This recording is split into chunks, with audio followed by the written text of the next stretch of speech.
Hello, welcome, ladies and gentlemen, boys and girls, to Big Dino Paints. That used to be my voice that I used to use um on my podcast. Hi, Rocket. I used to say, ladies and gentlemen, boys and girls, welcome to Oz Machine. I'm your host, Trent Big Dino Dennison, and today with me we have two special guests, James Moose Magic Morehouse, and some other people. Regular guest host, Ben Hameen. It was a great podcast. It was a fantastic podcast. What a great time we had. What are you laughing at over there, Rocket? Nothing. You better not be laughing. No, I just think it's funny that you still listen to your own podcast in the car sometimes. Well, I haven't listened to my own podcast in a long time.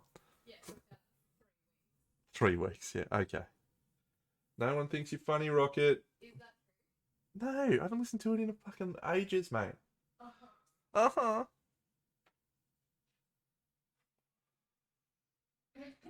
Just starting my stream. G'day, Jared. Oh, Rocket's going to start a stream tonight. No, she's not really.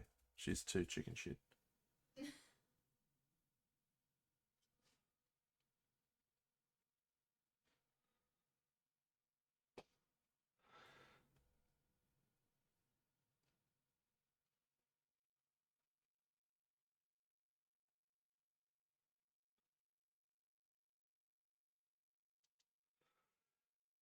Yes, this is a fun model to paint. It's, of course, from Limbo Miniatures, Betrogard. I'm enjoying it. We will make the non-metallic metal look good tonight with some airbrushing is the plan.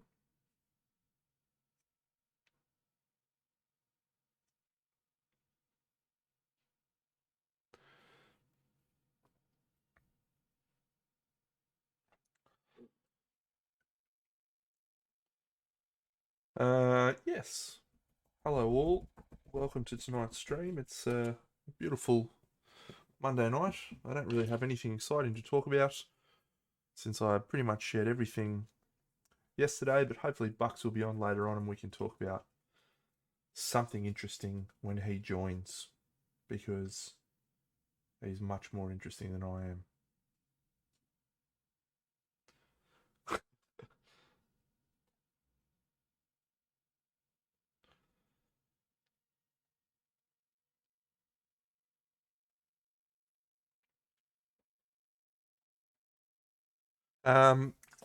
Yeah, non-metallic metal's looking okay at the moment. I really want to soften some of the transitions and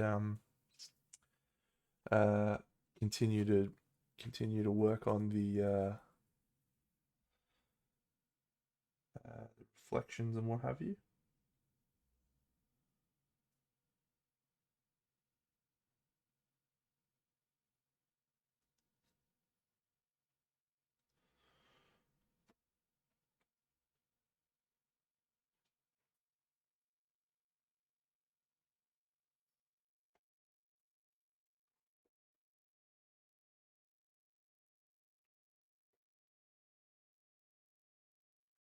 G'day, Conor McGregor. What's doing?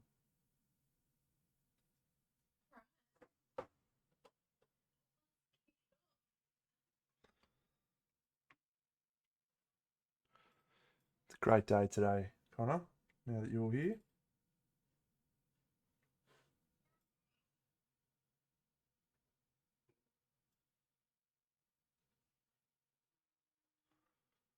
Good one. Did you catch me yet? I did 15,000 steps today.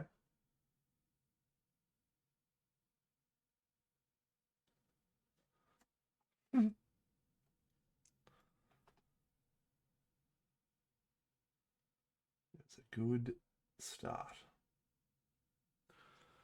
I won't get to do that many tomorrow though, because I'm working in a store.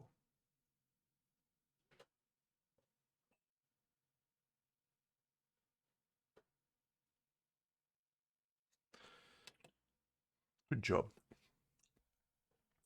Alright, I'm going to add some cold blue highlights to this armor. Yep.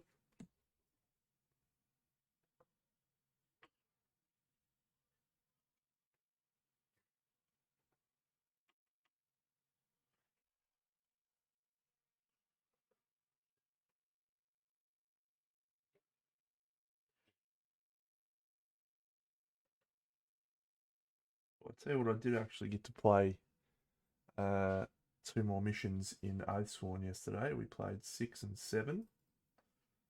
And they were awesome. And I enjoyed them very much.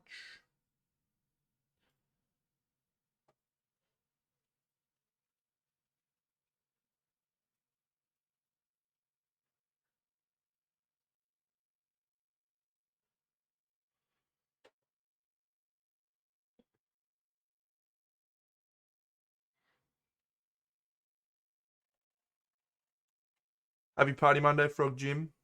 Welcome. Welcome to the stream.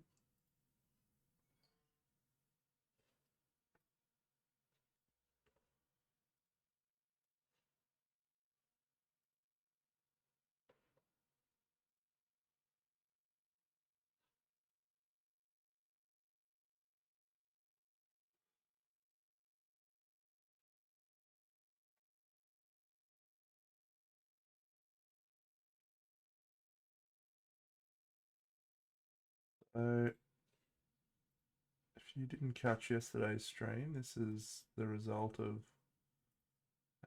what we did yesterday. It was a good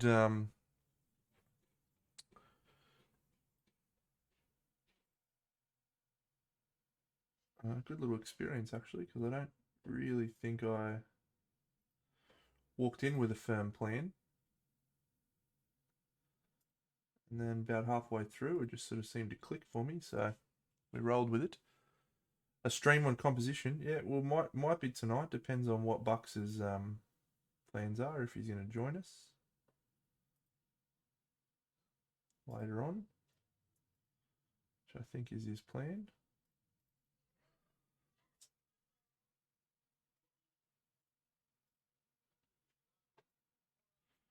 Maybe tonight. One assumes you're talking about composition of dioramas.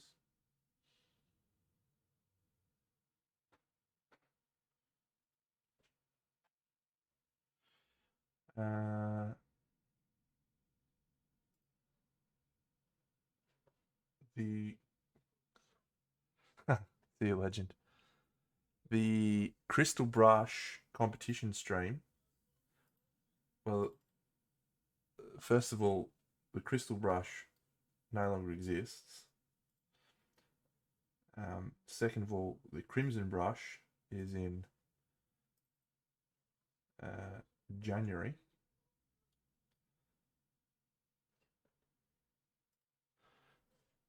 Hey, Benny. And so I really have no idea what you are referring to. Unless you're talking about the judging stream that I'll be doing for the Kingdom Death Discord.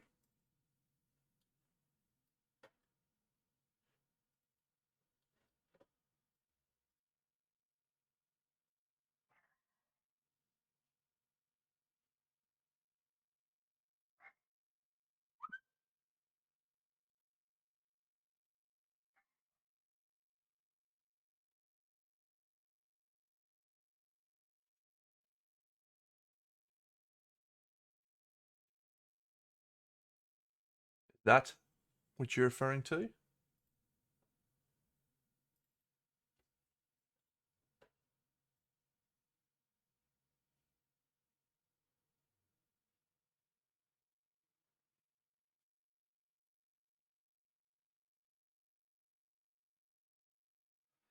Yeah, that's the Kingdom Death Discord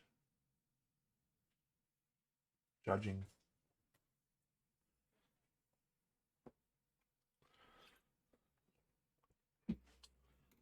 That's a little way off.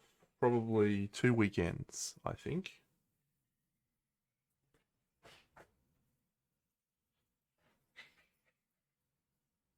Not this coming weekend, the following one. Maybe.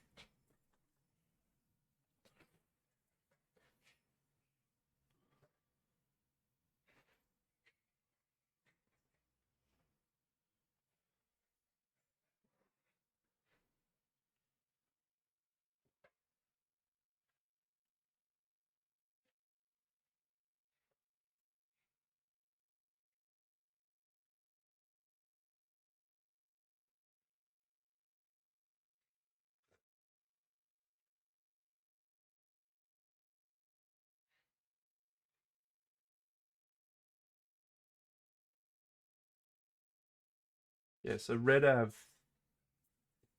Christoph Kovalchek, great painter, lovely man, agreed to do the judging. I coerced him into doing it. G'day, Alex. Welcome. Yeah, I convinced him to do it live on this stream.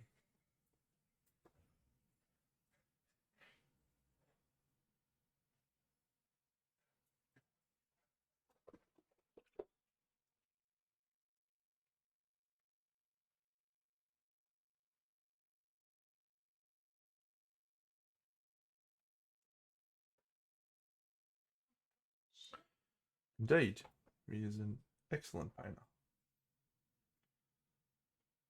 And also a very, very good human being as well.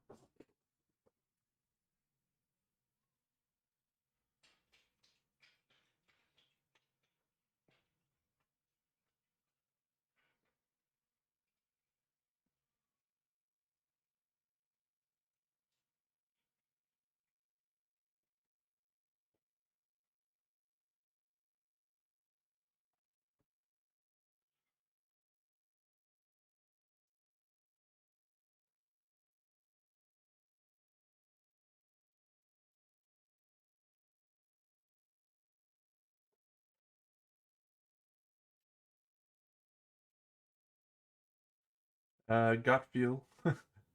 Always gut feel.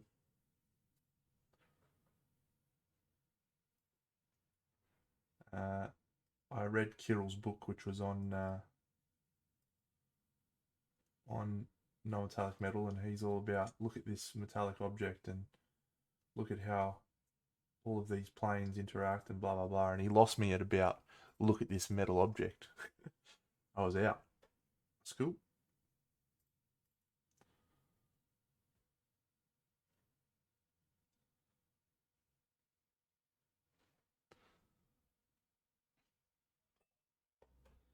Yeah,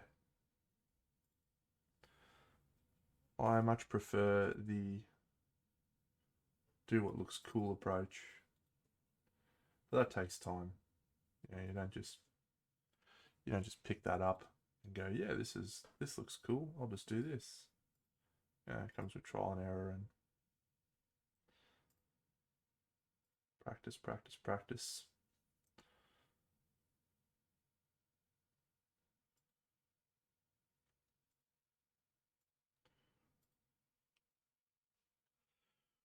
Which to this day is the only thing that you actually should take away from anything that I've done or achieved.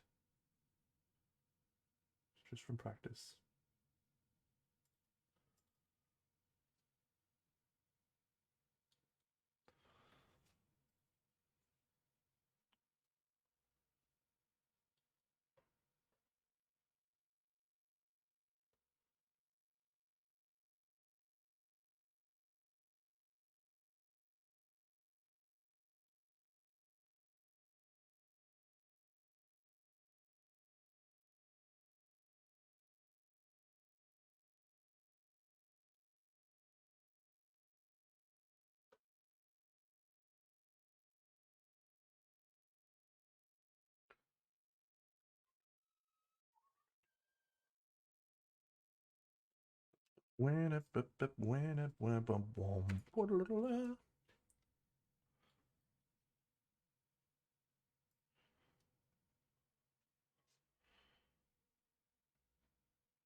Uh, I don't know if there is really a correct answer.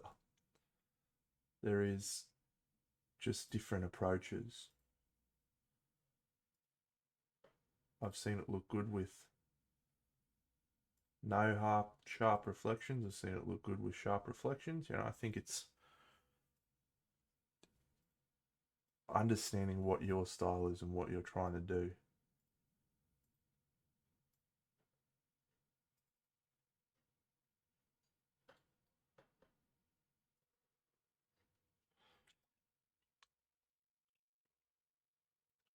Yeah,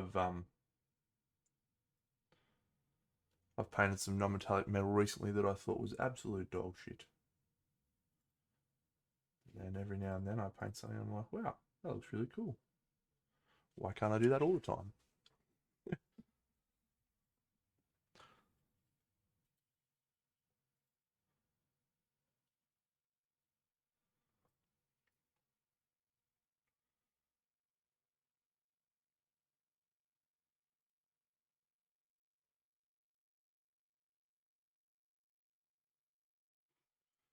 G'day 1-2 times. Welcome to the stream.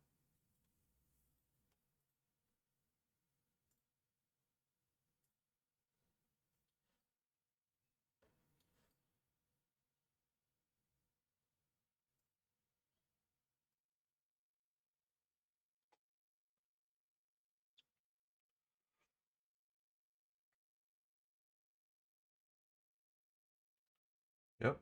Yeah, dealing with scale change and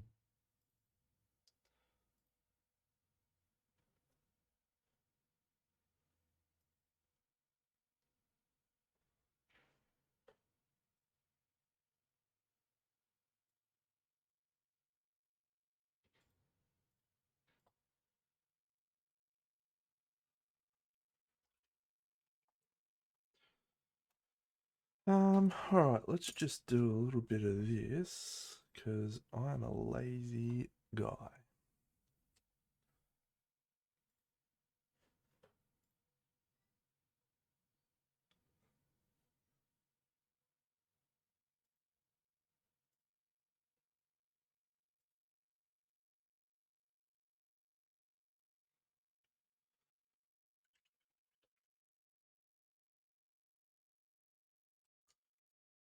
Right.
Knocked down in an earlier round. Sugar, we're going down swinging.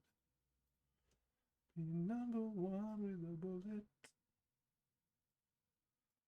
Loaded gun complex, cock it and pull it. Da, da.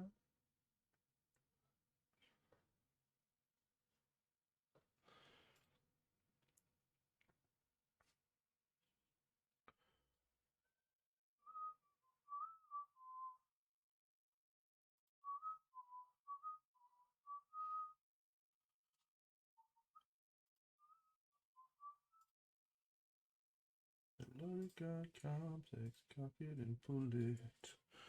Dum dum dum dum dum.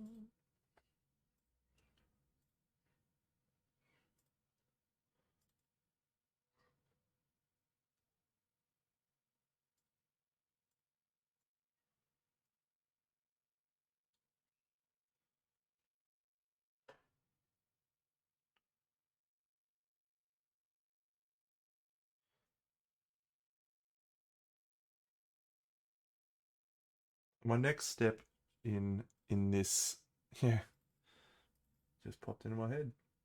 Now my next step into this process is to do some airbrushing on the metal. It should smooth out a lot of this roughness, just using some glazes and so forth. But before I do that, I think I want to use the airbrush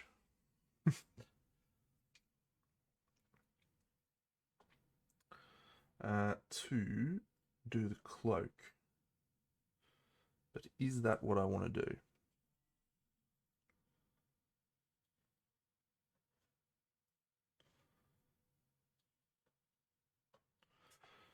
I don't know how that happens, mate. Must be luck.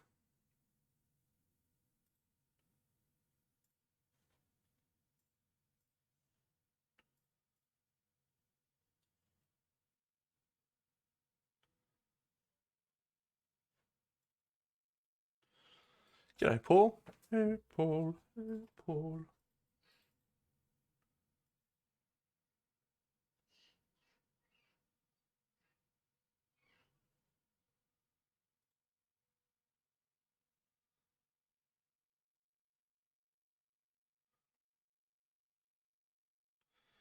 Yeah, so if we go for a wee little bit of airbrushing some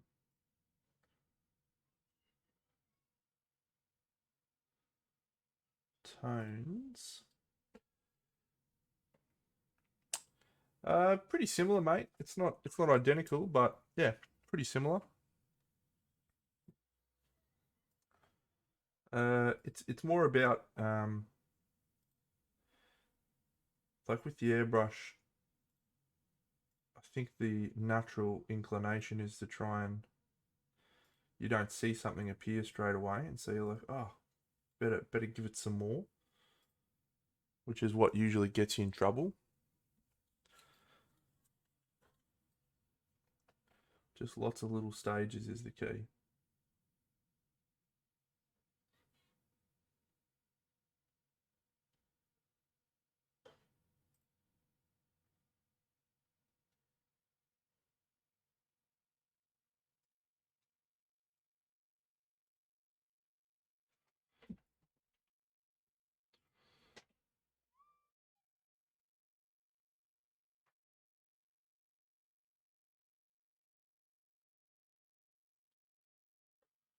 So I signed up to David Aroba's Patreon. I spoke about it a little bit yesterday. Really want to improve a little bit in the second half of this year. I think I want to try and stretch my legs a bit. We've obviously got the vampire diorama, which would be a lot of fun, but yeah, just want to try and find another gear if I can.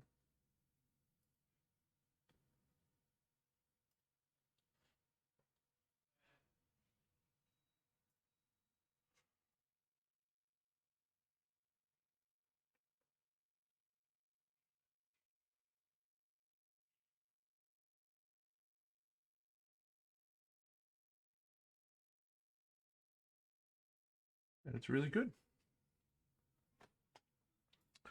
What am I missing?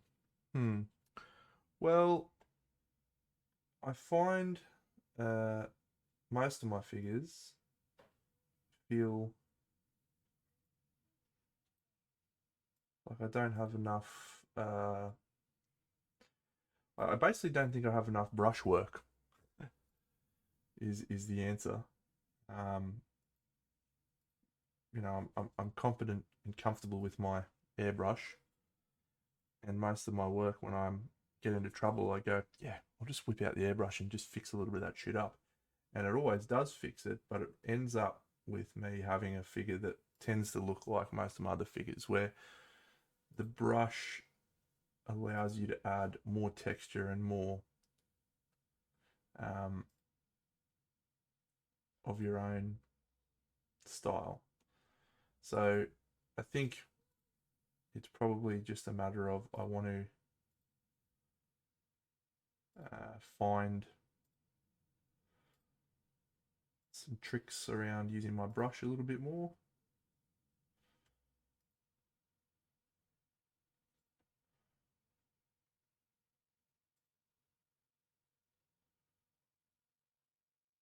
And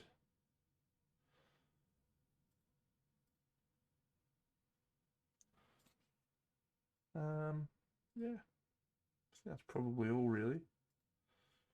Just so I also I'm a big fan of David Aroba. He's like my up there with Ruben Martinez in terms of one of my favorite painters, and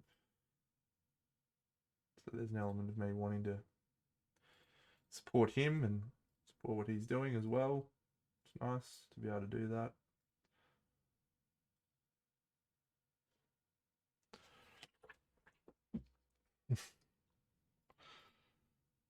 I got to figure out my fucking photos as well.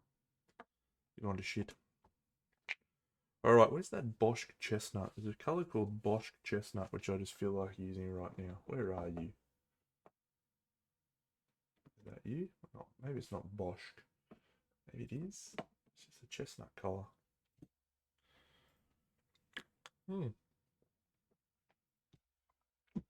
Spill water down my tie. Maybe we'll use this one. This one's okay. Is that it? Yeah, Bosch. Bosch.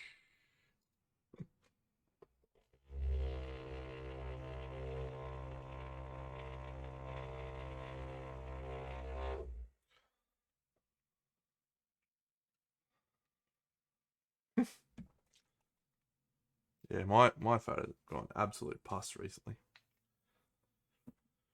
Alright.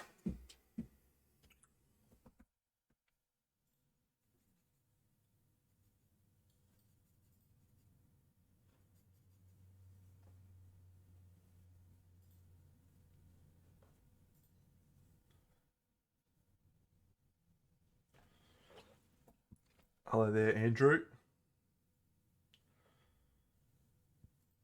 The crowds are really excited about you and I doing a composition stream, apparently.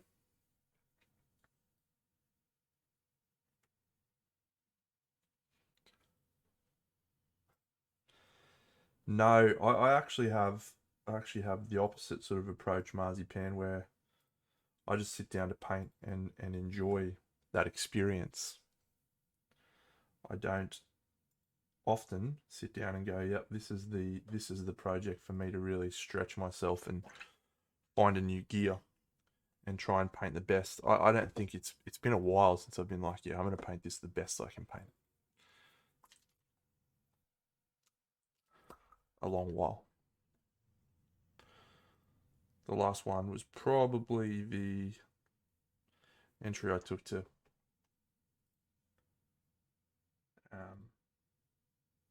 SMC and Monty.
G'day, Jen. Thanks, mate.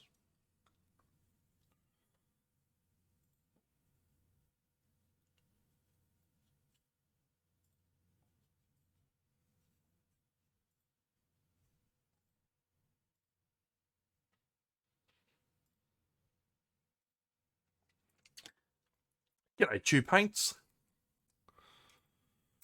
Alright, let's try and... Do we mask it off to do the cloak? Do we mask it off?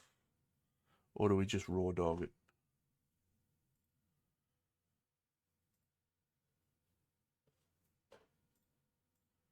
Need to mask this bit off. Now, we'll raw dog it mostly, but we'll just mask that little bit off there.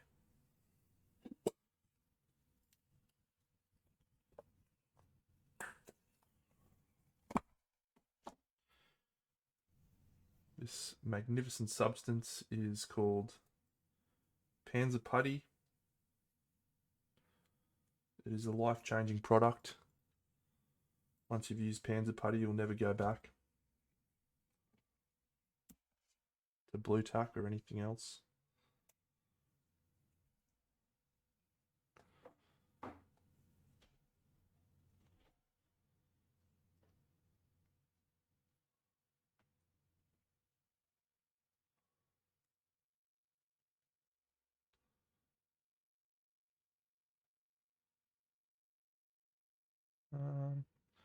Yeah, I'm okay with that bit. Don't want that bit to get done. Evidently, I'm masking most of it. This is called Panzer Putty from Expression.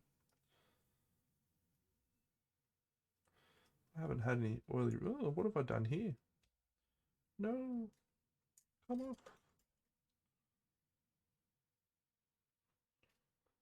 Cool. Looks like we're doing some of that gear.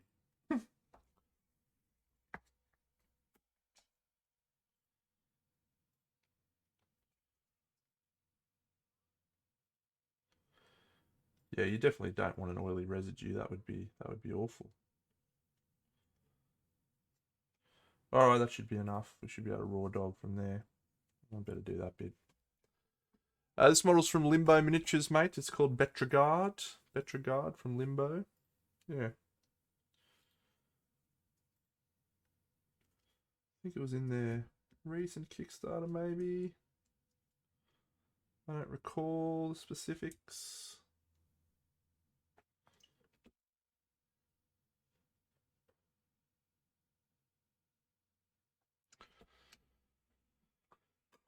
All right, let's do this.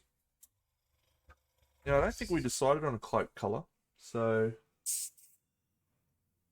I'm thinking we might build up some cold red tones, maybe. Maybe not. I think I want to do a dark cloak, so maybe I'll go dark blue into green. No, not Limbo Division. Limbo Miniatures. Two different mobs. I did not. No, I did not go in on the Spira. I was very close, but I decided not to.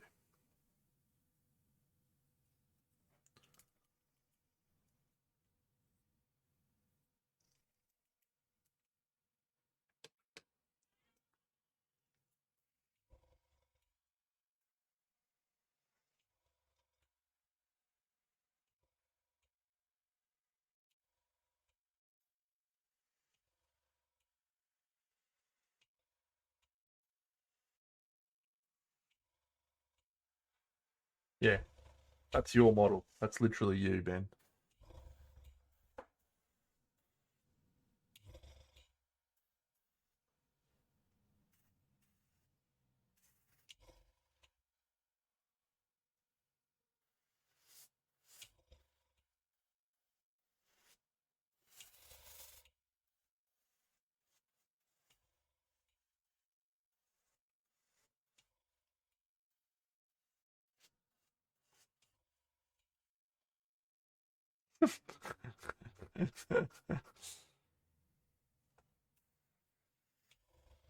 That wouldn't surprise me if that is actually what happened.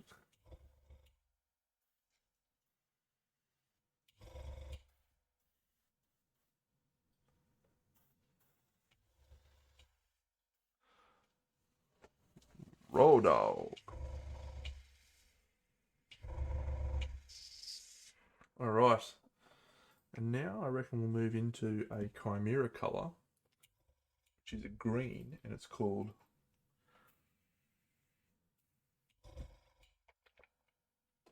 Fallen Grass or something like that. Yes, Fallen Grass.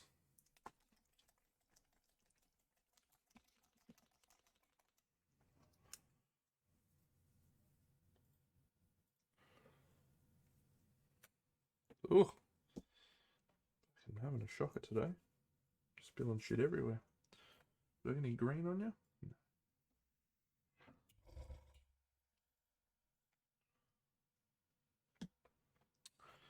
you? Bucks, you joining me today as per usual, mate, or what's the plan?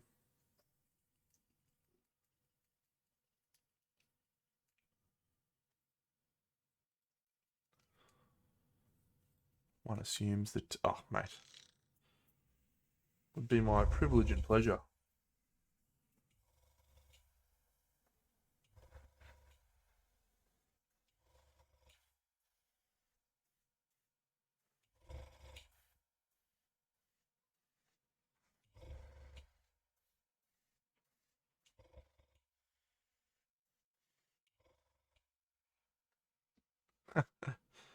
I haven't watched it yet, Benny. I'm saving it.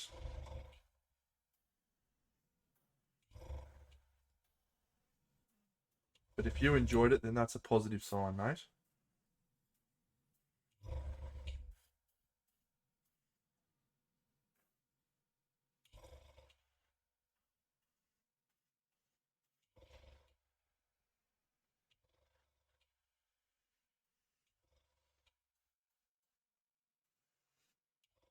That'll do, I think. I think we'll do a little bit of brush.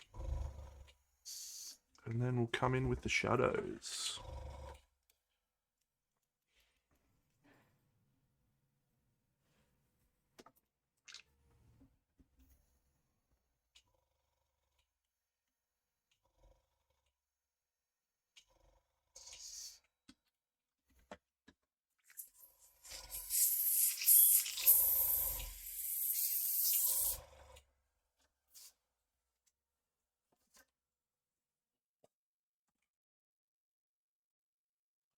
Now you get to see how good a masking job you did. Yeah, pretty good. Wow. Fellowship set a high bar, so that's a firm piece of commentary from Bucksy.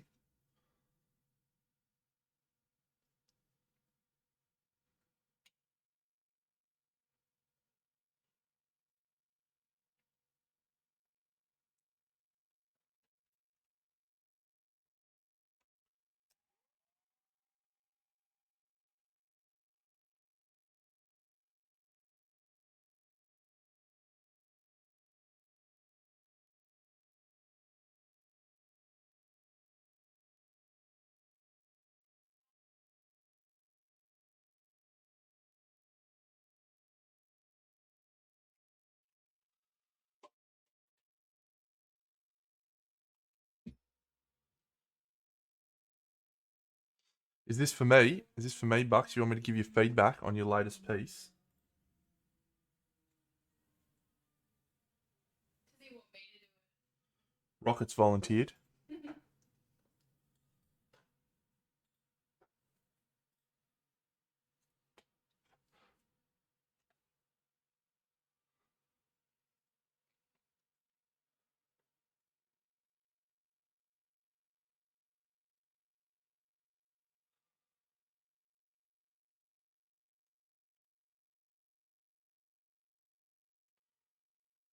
All right, Rocket. Well, I think you're in.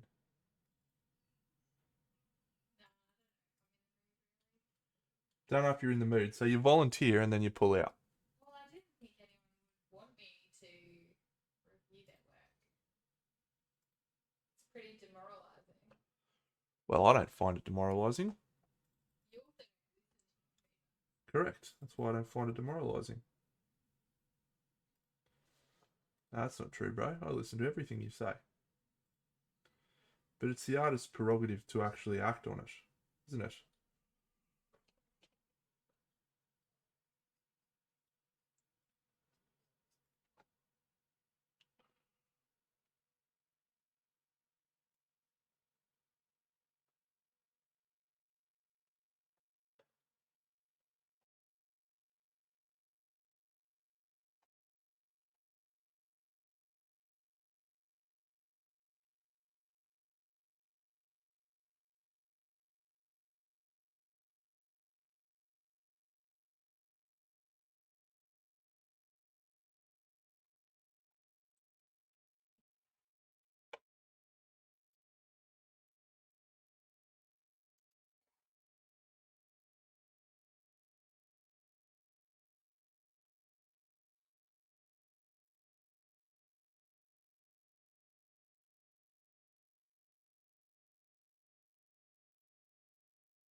I can't, no, mate. I'm right in the middle of my flow.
Cormac,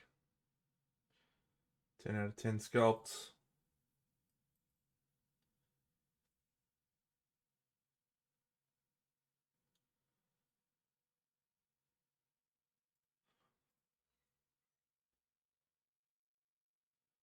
Yeah, I reckon I'd paint that again, actually.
I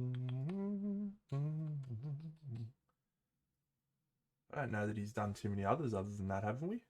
Has he? Oh, he's done a couple, I guess.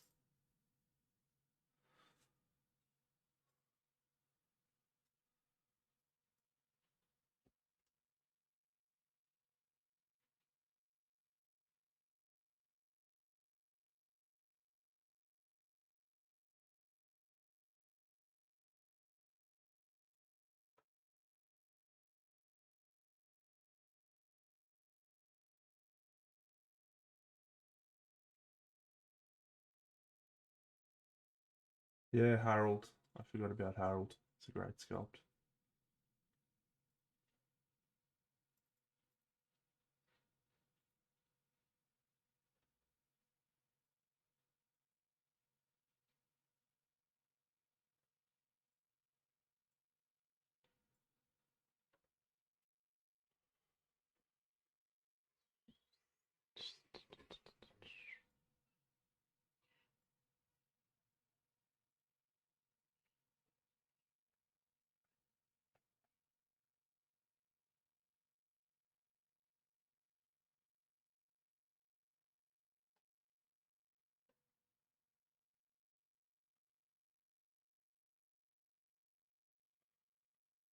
Oof.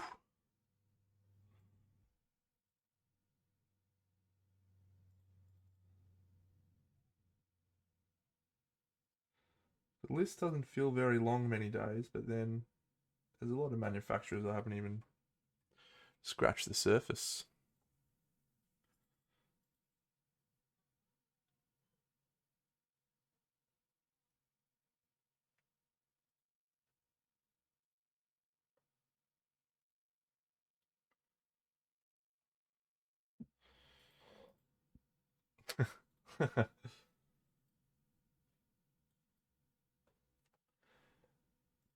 He's got some contacts, that boy.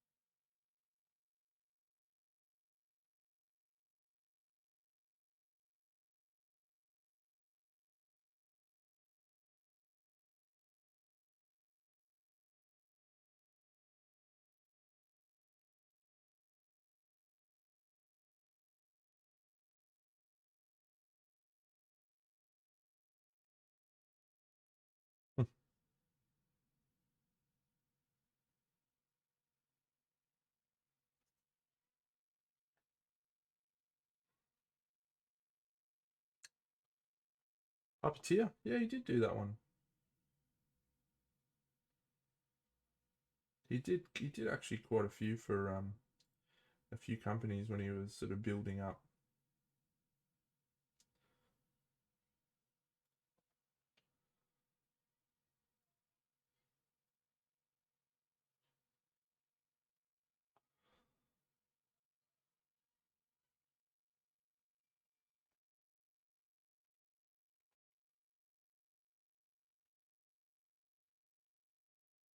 I think I've probably got all my grails.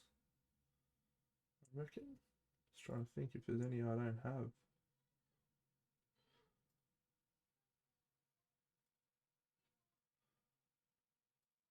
Don't think so.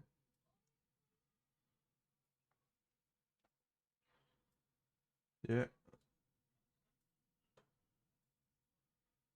Did a Mama Booho.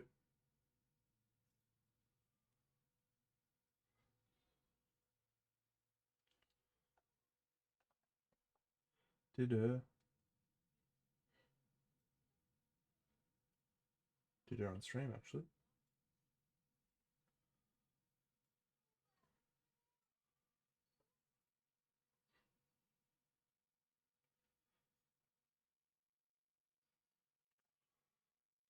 The fawns would have been good, yeah.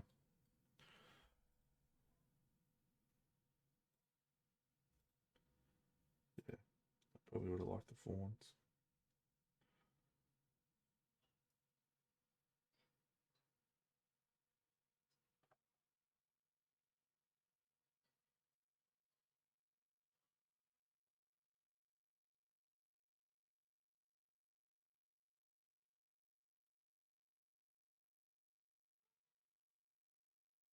Hello, Sleepy Slang.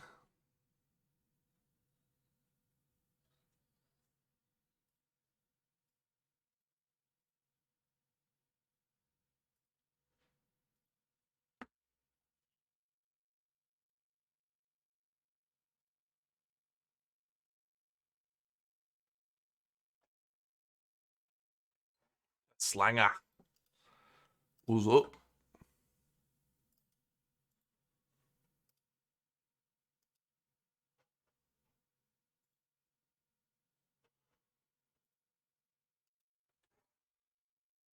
He was a skater plug. He said, see you later, bug. He wasn't good enough for her.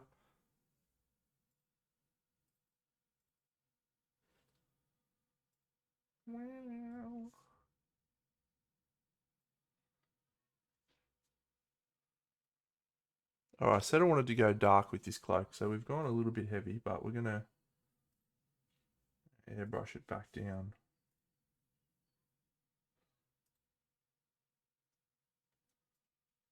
I don't know quite how yet.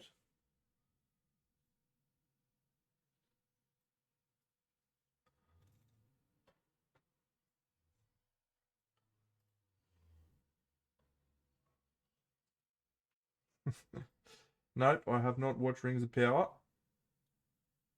I think we're on a hot streak of about 30 people that have asked me that now, so must be exciting. Or are people hoping that it'll get ripped apart by the big fella?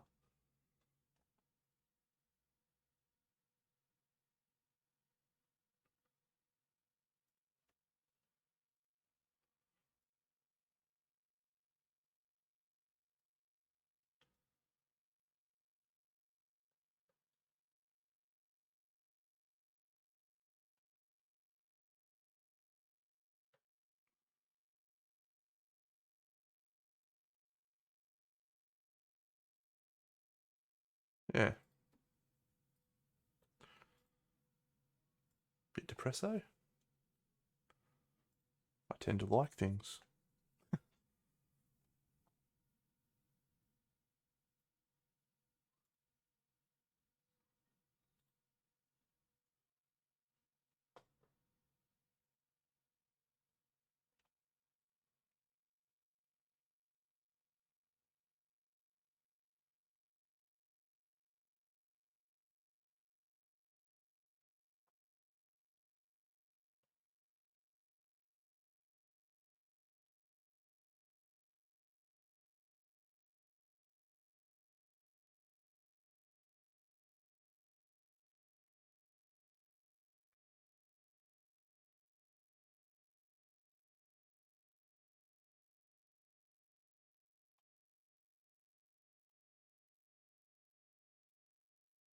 And I think it's just a little bit too easy to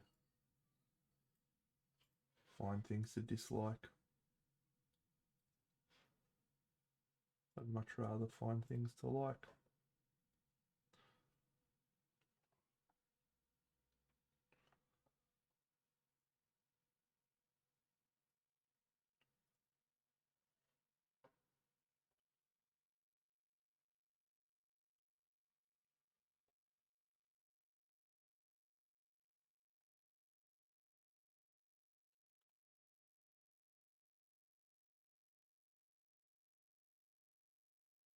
I think a lot of it comes from expectation, right?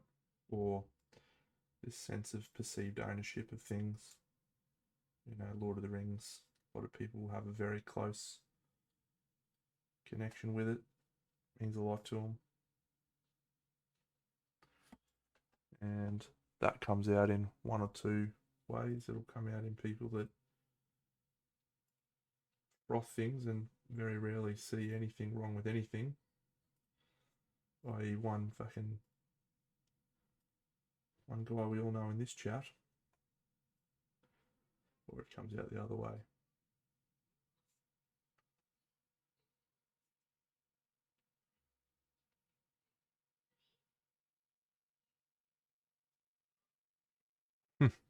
Two cans and a piece of string.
All right, let's try and do a little bit of airbrushing.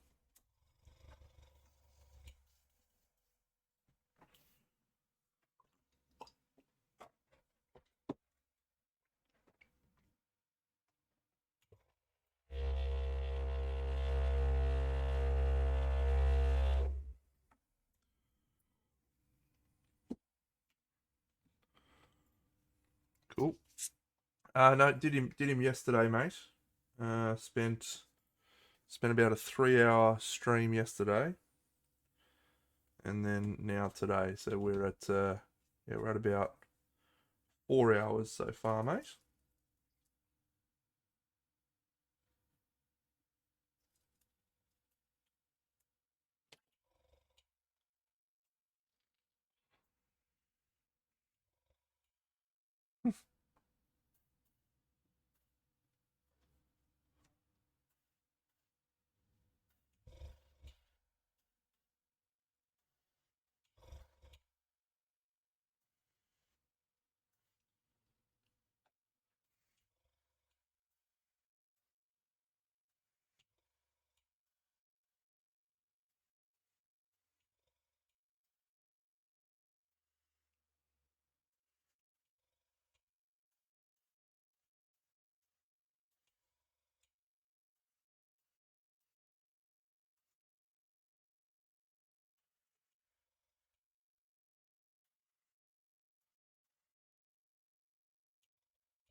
I have not. No, I have not painted with acrylic gouache. Gouache. Gouache. Gouache. Guchu.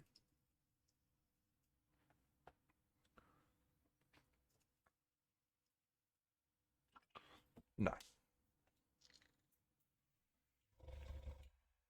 Goulash.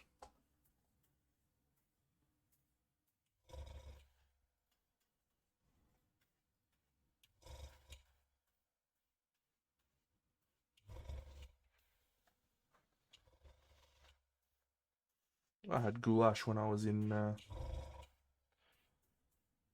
Czech Republic. It's quite magnificent. Quite magnificent indeed.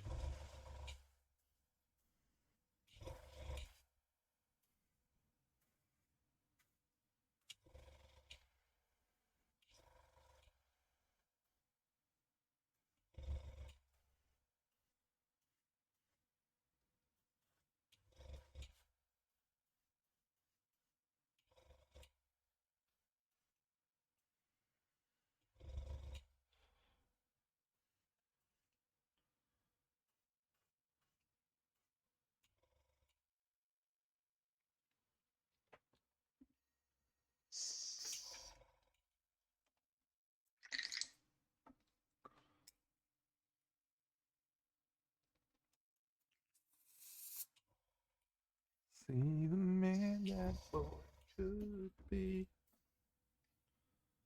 Alright, let's get some contrast paints up in here. Alright, Dano. Delicate, mate. Delicate.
Hey, Rocket! And I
Thanks, Snatterino. G'day, Joel Paul.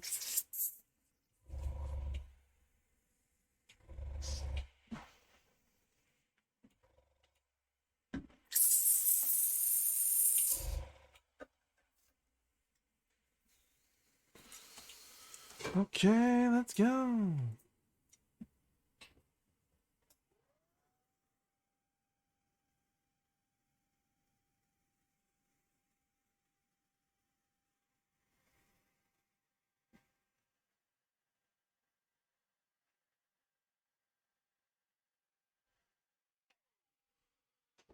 All right. So in theory, we should be able to do some highlights now on the armor and call that a day. Theory. And it should sell the illusion.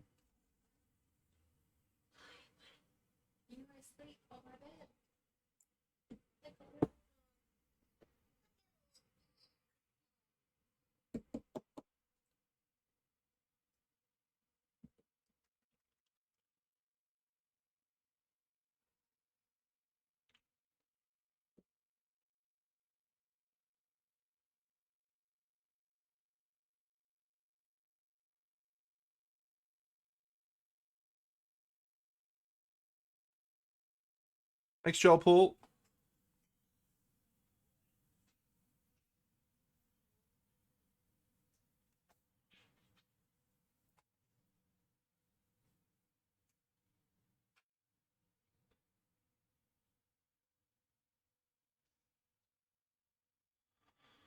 Hey, baby boy.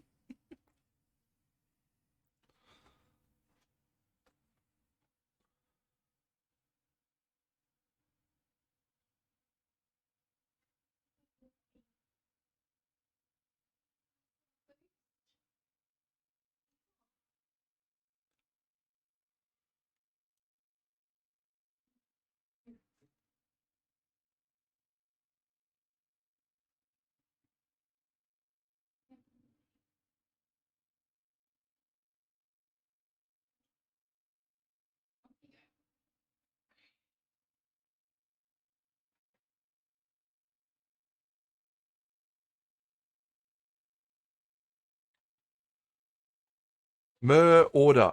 It licks its own ass. Fair.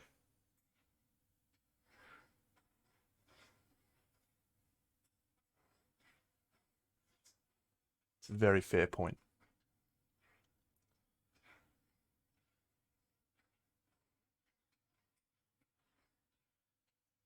I don't think they should talk about. However, no one's ever accused me of being the absolute height of cleanliness either, mate, so.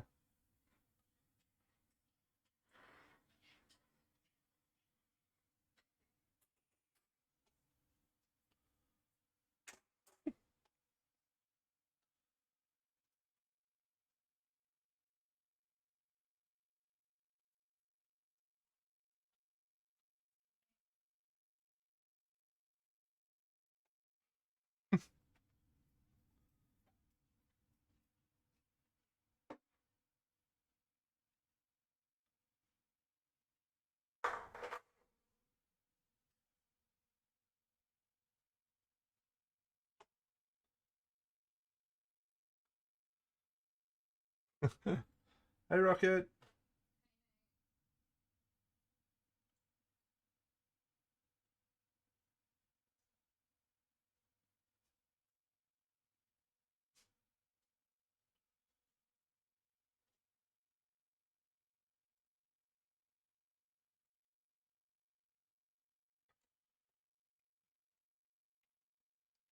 Yeah, I think that looks pretty good. Let's just zoom out a bit so you can see it from there. That looks like metal, I reckon.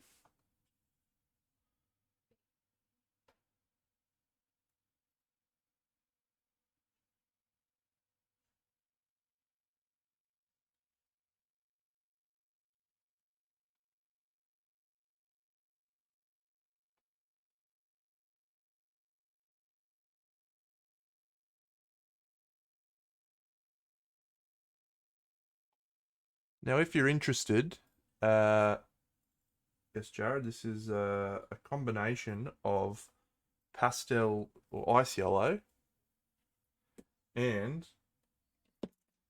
this blue, pastel blue, and some white. I'm tending more towards yellow on the raised areas.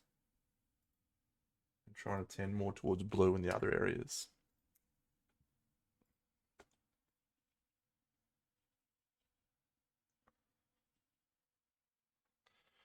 What would I highlight red with? Well, that's a broad question. It depends on which process I was using for painting red. Because I have a couple of cheating ways that I do red. And the answer to the question is white. I actually use white, but that's because after I've finished doing the white, I then go in and use my airbrush to make it look red again. So, but if I was just painting red with red, I would use a vibrant orange sparingly.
You could use pastel green.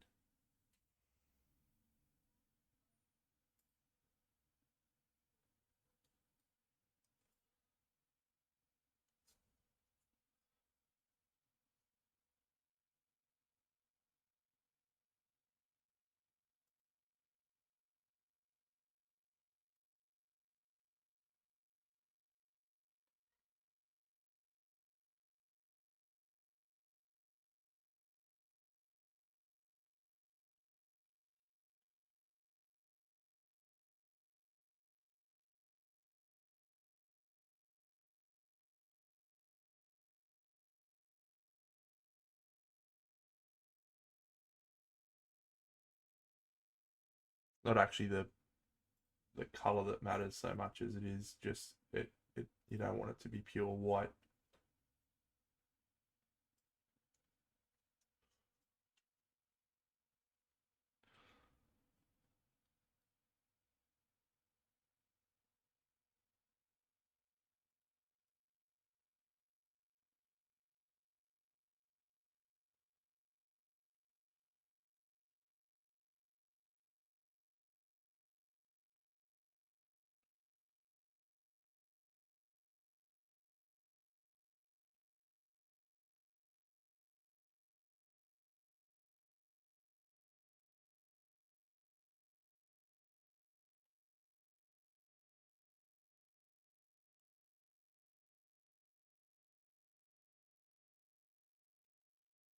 Have fun, Sleepy Slang.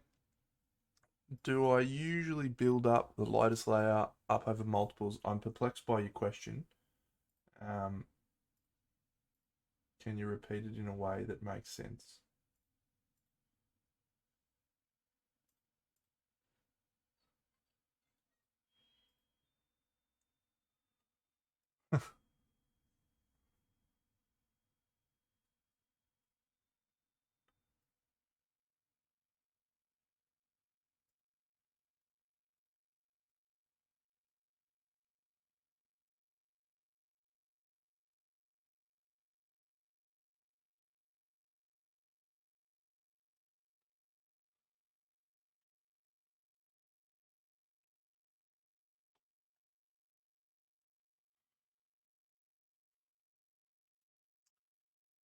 Yes, but I like to describe my process as very iterative.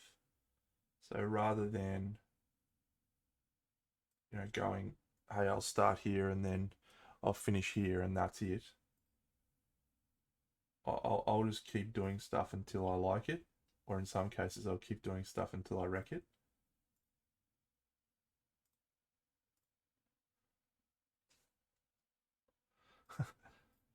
Um,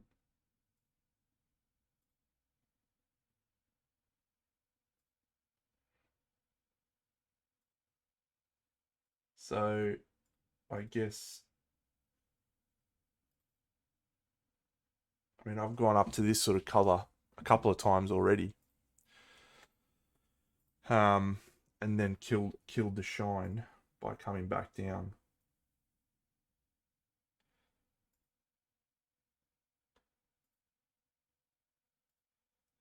I think probably my problem is I want to have really massive contrast. Like I really want to see huge amounts of contrast. Sometimes too much contrast to my detriment.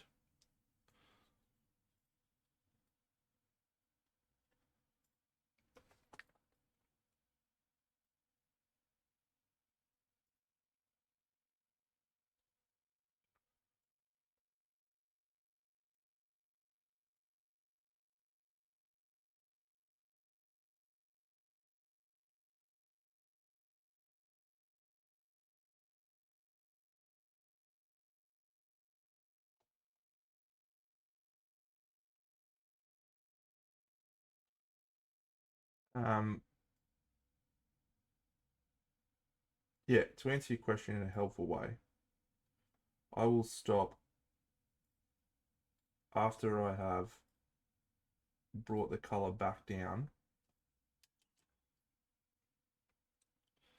to a darker mid-tone, and then I will usually do my last highlight after that, which helps it look really like shiny.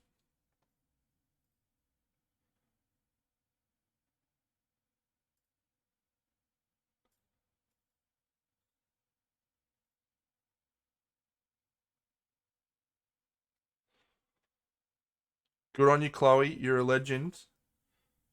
What's a good starting model? Uh,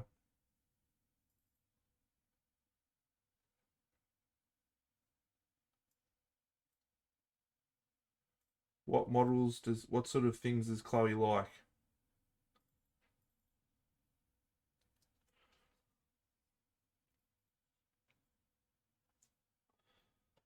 Like, what sort of things does she like?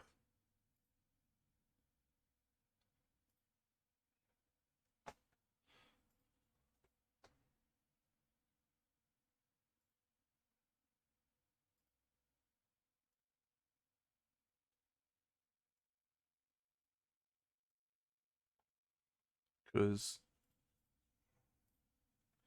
you want to try and pick something that is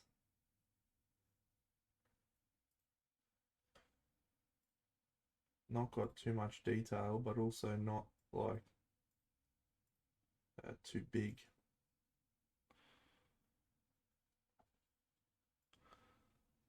Animals and scary people. All right.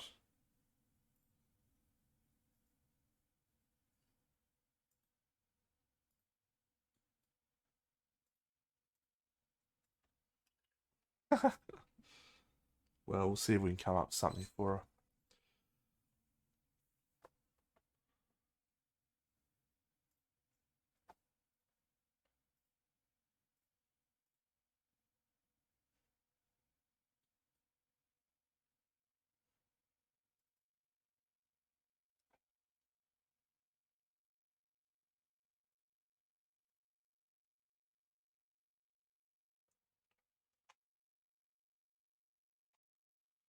her.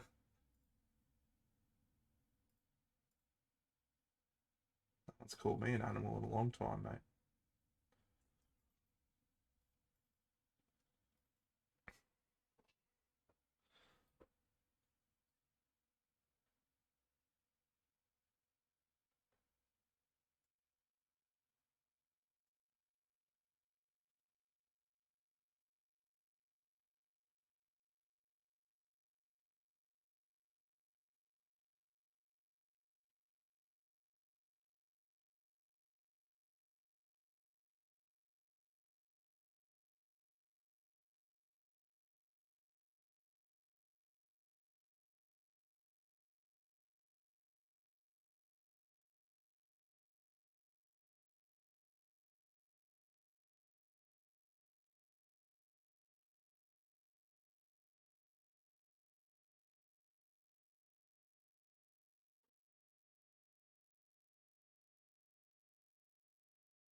I realise I've gone very quiet. I'm just doing some exciting bits where things are starting to look good.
All right, I am going to stop mucking around with this now because I think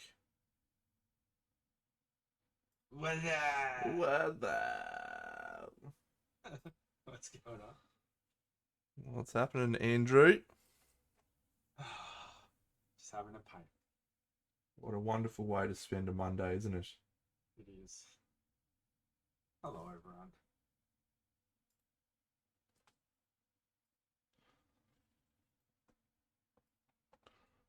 Did everyone like that late 90s, early 2000s entry to the stream? I thought it was great. Right. They It's loved quite it. a phenomenal, wasn't it? It was.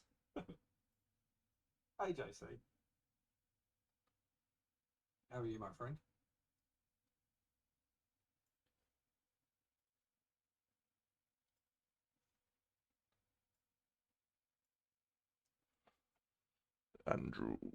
Andrew Buckley.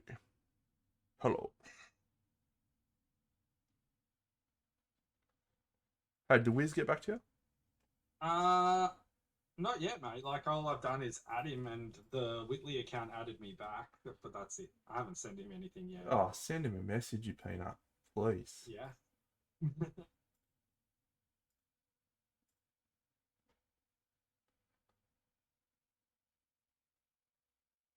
You finished the Necro over the weekend? Oh, right. Have we got a photo of it? Have we already seen it? Has the stream already seen it? Or That's catch me up? No, it's the Sin City one, isn't it? No. That's a Spiro. He's talking about the Thingo Necromancer, right? The Black Crow one.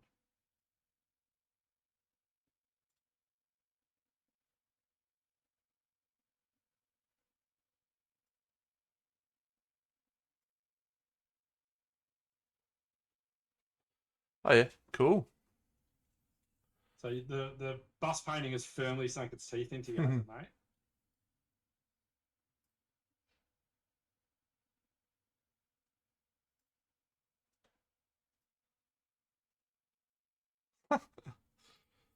Yeah, he's lost.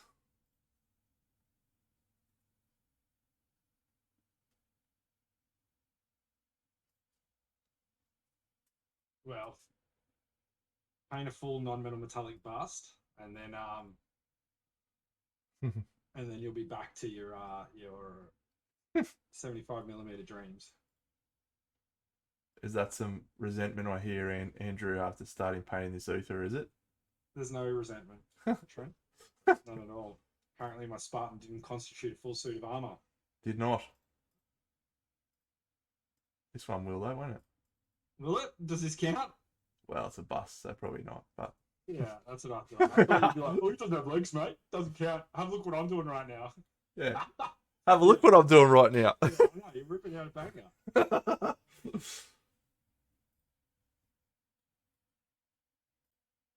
See, I'm going. So I'm basing this on Barris and Selmy.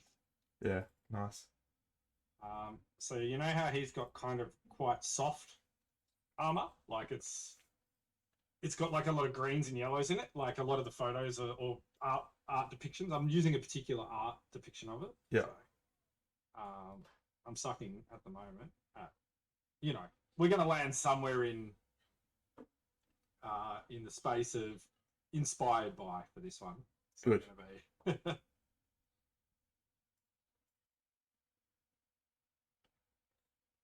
But I'm happy with how the face turned out. Pace is good. It's a magnificent pace, though. It is. Did you see my latest photo of it? The one that I put in? You probably didn't. You probably only saw the one that I sent you, yeah? Yeah, I only saw the one you sent last night. Yeah, it's all finished up. Oh, banger. Well, finished to where it needs to be until I decide what I'm going to do with the eye color. And yeah, maybe a few little elements.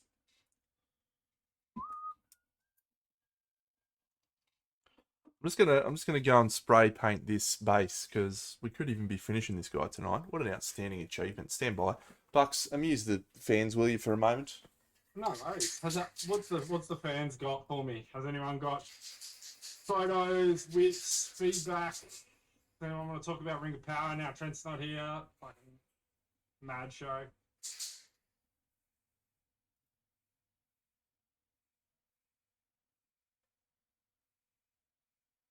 Or do you want to just hear me sing Dio's Sacred Heart? I can do that too.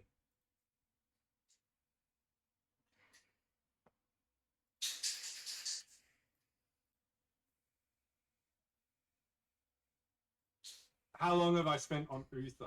How long's a piece of string? I don't know at this point. A long time. Like in regards to, I started it on yesterday. 7 minutes. So sorry, Saturday night I started it. So still going now. Yeah, comfortably, and I'm going to be going for probably the whole week on this one.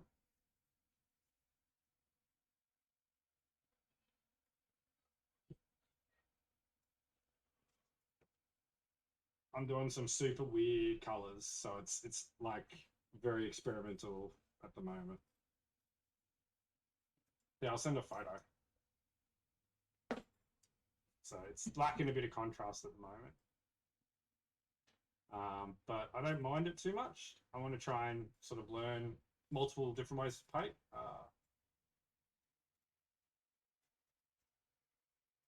So something a little bit softer.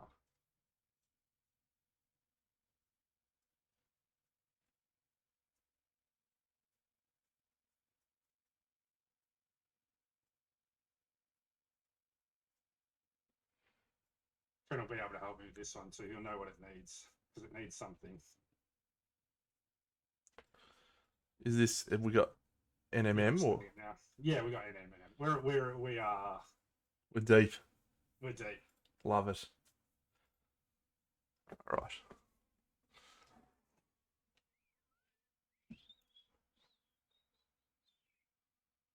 There we go.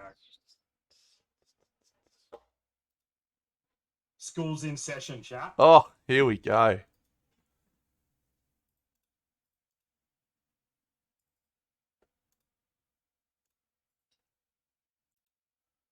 Well. Well.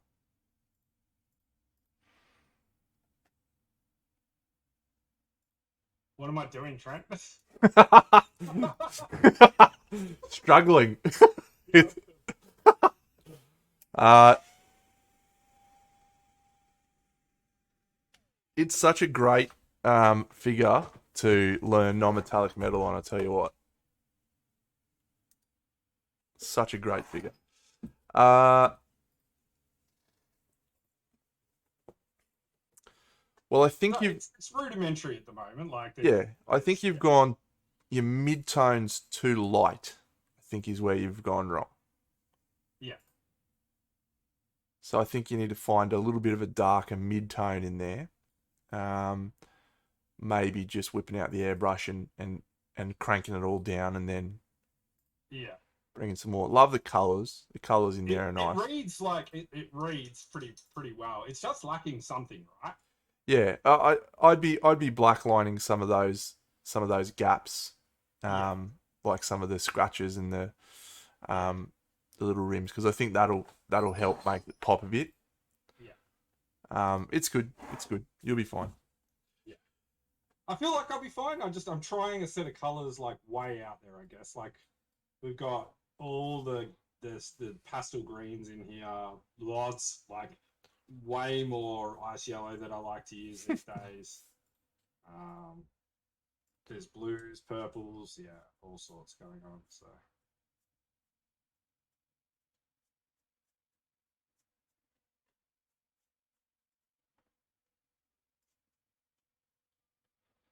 That's gonna be good, mate. You're fine. do you want the final photo of the face? I'll give you that. That maybe will redeem me. I doubt it. Doesn't like it.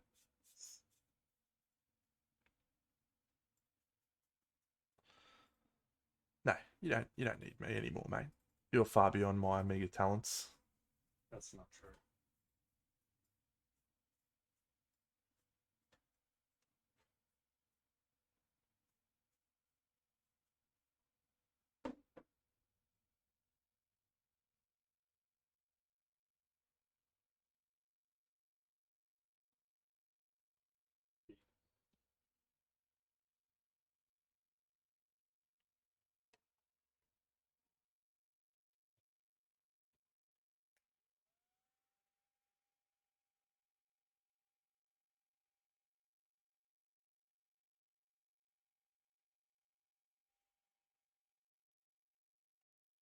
I'm being number one with a bullet. Loaded card, takes cock and bullet. Oh, yeah, the face came out really good. Real nice. It's got to be one of the best faces going. So it is so good to paint that face, eh? Yeah. So good to paint. It's one of those sneaky bangers that you're like, oh, just keep going. Yeah, just bring it in hot and heavy. No, I love that. That's great. He looks old and angry, hey? Like, yeah. So that's why I want him. That's why I want him to look like Barris and Selmy, right? Because like he fits that character so well. Yeah. This old, hard, clean cuts. Super straight by the book knight. That's what I wanted.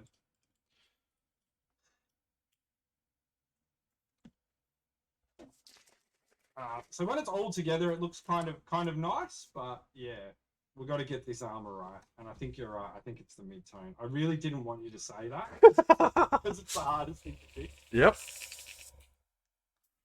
I mean, when I figure out how to do non-metallic metal properly all the time with consistency, I'll let you know the secret. But fuck, man, it's not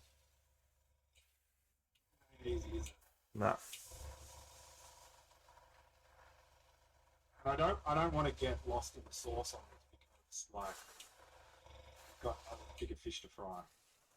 We do. Can't start. Pulled them all out. Yeah, well, we should get ready for it. Are you ready? Yeah, I want to sit down, palette, make sure we got all the same colors, like use the same paints, all that sort of stuff. Yeah. Yeah, cool. Yeah, what are our hard and fast rules? What's our non-negotiables? Non-negotiables on colors or what? On No, what the just project in is? general, Well, any non-negotiables. non-negotiables are like it's going to be Spanish style. It's going to be probably high in contrast because Yep. it's a display. It's a diorama, so we're going to need the contrast to do visual interest. Yep. I think that the base has to be warm Yep. because the dock's generally quite warm, right? I don't want like a cool base. I mean, you can do a dock at night, but I think those models screen.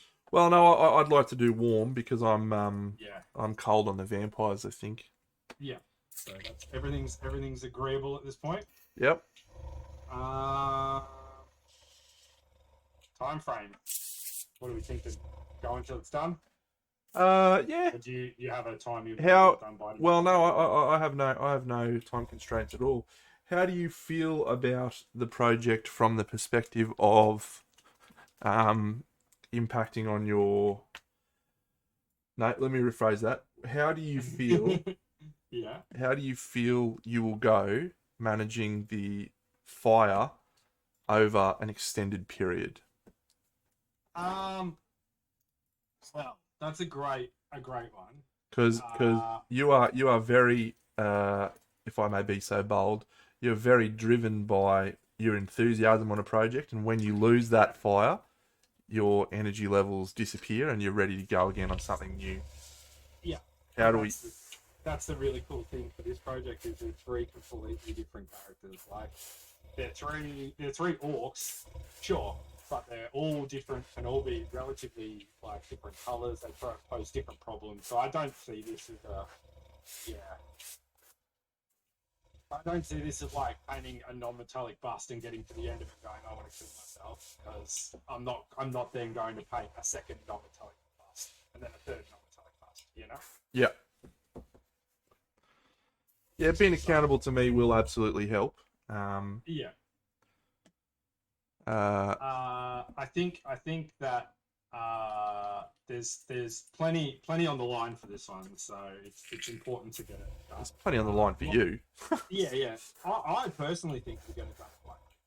I just get a gut feeling. Because it's 3 models, right? Yeah. When was the last time you see me take a long time on a project full stop, mate, right? Yeah. But the thing that I'm thinking is it's only three models, and once we know where everything's going, like always, there'll be shortcuts. Yeah. That's part of the fun of painting, right? Is figuring out the shortcuts. So I think 1 to 2, and then 3 to 4. Sorry, 1 to 2, and then 2 to 3. They'll get faster and faster as we go. So yeah. I'm not coming in too hot. I think there'll be challenges, and I think there'll be days that I go, ugh. But the excitement of it all coming together, plus, I've done some pretty big projects in the past. Yeah, I think coming from an army painting background, the idea of painting a few busts and figures 75, it's not that daunting. So no, I managed a 24-foot table for GameStack that I had to head the project for building and painting. So I feel like that was a little bit bigger than this. So yeah, I think that's probably a fair assessment.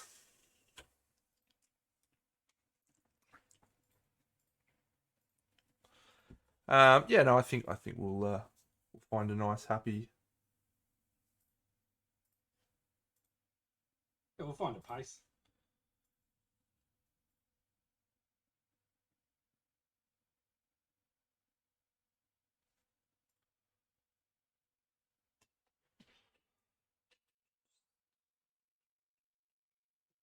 The pad that I thought I would find the easiest is actually the hardest, and the ones I thought would be the hardest are the easiest. I hate them.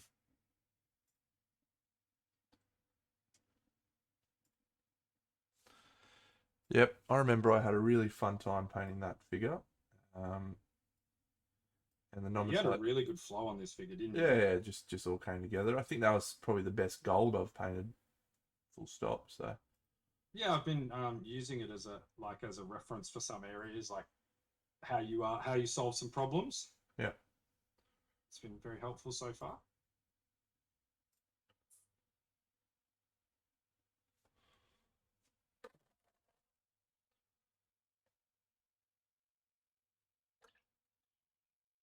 Dun, dun, dun,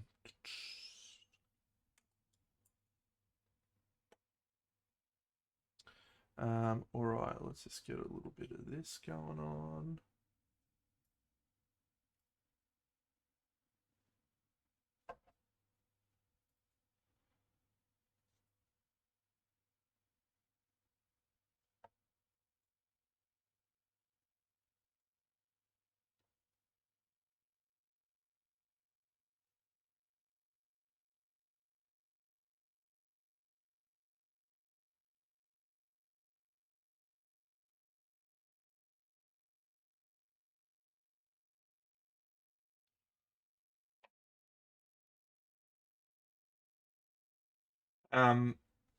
So I was mulling over the design of the base, and I was thinking, do we want to do the base in two separate components, or that separates, so that your three models are on one side, my three models are on one side, or Yeah.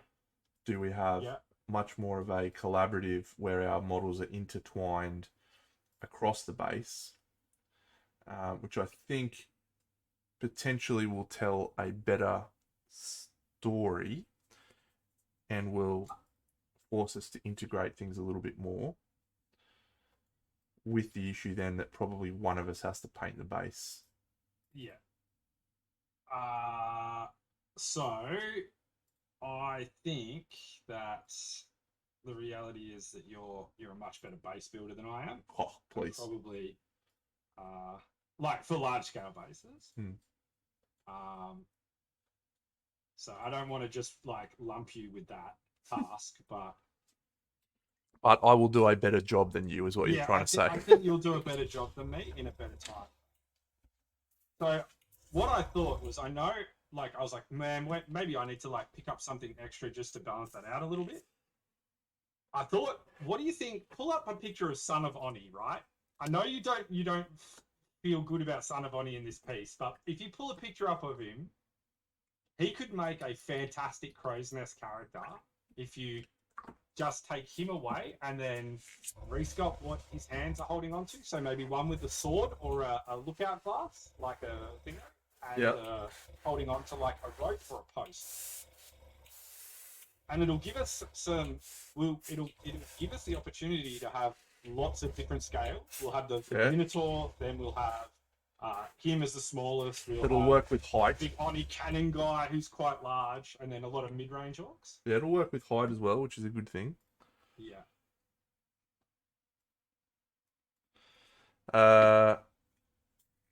And I own it. Yeah. I'm not against the idea. I'm not against the idea.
Suckgore Brown. I was watching a documentary. I've been watching some art stuff, some Renaissance stuff, because I think a lot of miniature painting really gets pulled from there.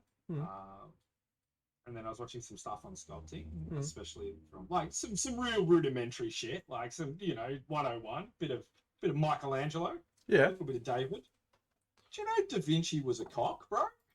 What, he was What's- he was a what? dickhead? To Michelangelo finishes David, right? And everyone sees it and they're like, oh, bro, this can't go on the roof. This is tight as fuck. We got to find a premier spot for it. And Da Vinci's like, yeah, nah, bro. Fuck that. Put it somewhere where no one can see it. He's like, nah, it doesn't deserve a premier spot. Move it to the back, bro. What a cock. Oh, look. I reckon Da Vinci was almost certainly a little bit socially inept. Just a smidge. Yeah. Bro, have you seen Michelangelo? Dude looks like he's got a head like a smashed crab. Is that what you say? Yeah. Head like a bucket of smashed crabs. Yeah.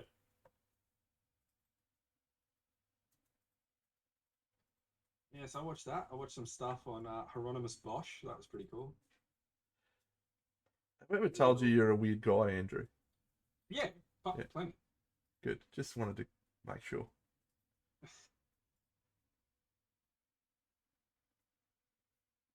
What's weird about like looking at art stuff though? Hieronymus Bosch. Yeah, you know who he is. You would have seen plenty of his works. Yeah, you're a weird guy.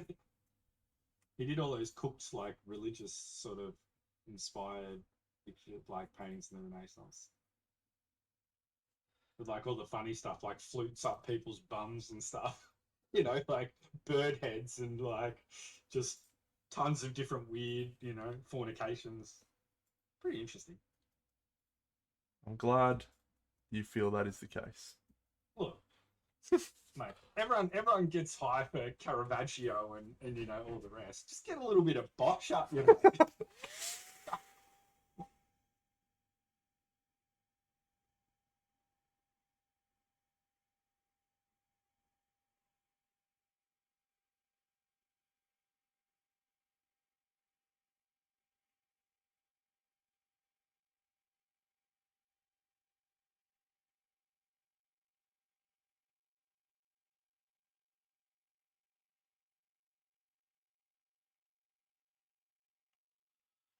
I do love me some Citadel contrast paints for basing, I must say.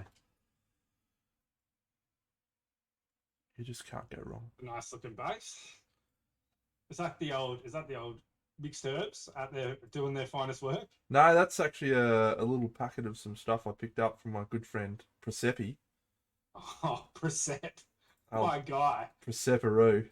Actually carrying the whole of Basing into If you don't have Percep, you're getting a bronze, mate. Yeah. You're getting a silver. Yeah. Jared, don't turn up to Crimson Brush Without Perceps that's painted, mate. Yeah. Otherwise, we're done for. That's concrete right there. That's a fact.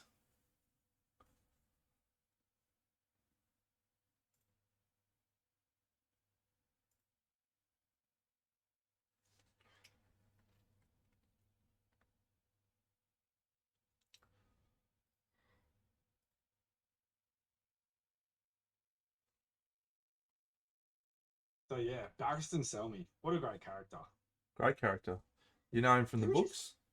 Nah, only from the show. Yeah. In the books, he was actually a bigger character. He was called, well, he's still called Barristan Selmy. But what was he called in the books, Rocker? Was it Strong Belwas? No. Barristan?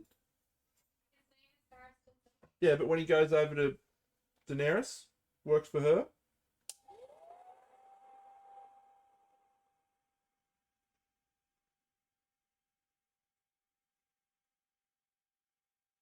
Anyway, Is Rocket a leader? Rocket's over there playing some Sims. Who was my favourite? Reader? She what? Is she a reader? Like, does Yeah, she reads all the time. She reads a lot more than I do. So who's your favourite Game of Thrones character of all time? Ooh, of all time, that's an interesting question. Rocket reckons it's really easy because it's Tyrion. Is that right? Oh, it's too easy though, isn't it? Like, Who is it then, Rocket? Who is it? Come on, give me something spicy. Cersei is my favorite. Cersei, she reckons. Cersei. Well, Cersei's a spicy character. Yeah. Hey, straight up, did you feel bad? About Were you Cersei? like about them the way they went? Were you like, nah, kind of just want them to, go off and have incestual love? Like, No. no, you're like fucking die. Yeah. No. Jamie sucks. No, Oh, actually, you no. didn't like Jamie. All right, let me tell you this. So Jamie Lannister is my favorite character. They did Yeah. him dirty in the show.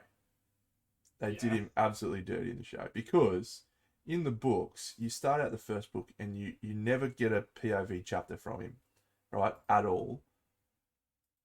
And you just see him doing all this awful shit to people, right? He's dropping kids off fucking balconies and stabbing Ned Stark and doing all this stuff, but you never once get a POV. I think it's in the second book or the third book you actually get his first POV, and you go from hating the guy to him actually being your favorite character. He's so good.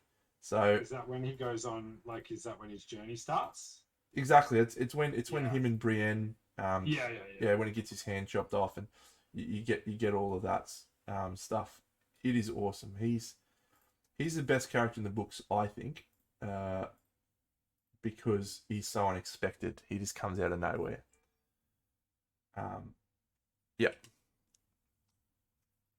So Jermaine Jermaine. Clement. Yeah. Who's yours? Tyrion.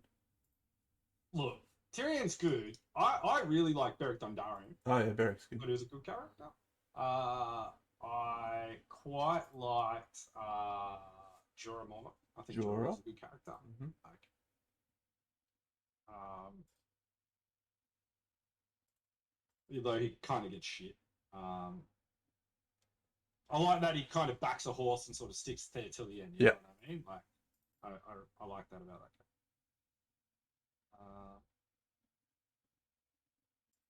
The faceless man. What's his name again?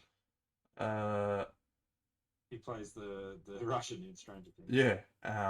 His name is Jaqen Hagar. Jaqen Hagar. He was a cool character.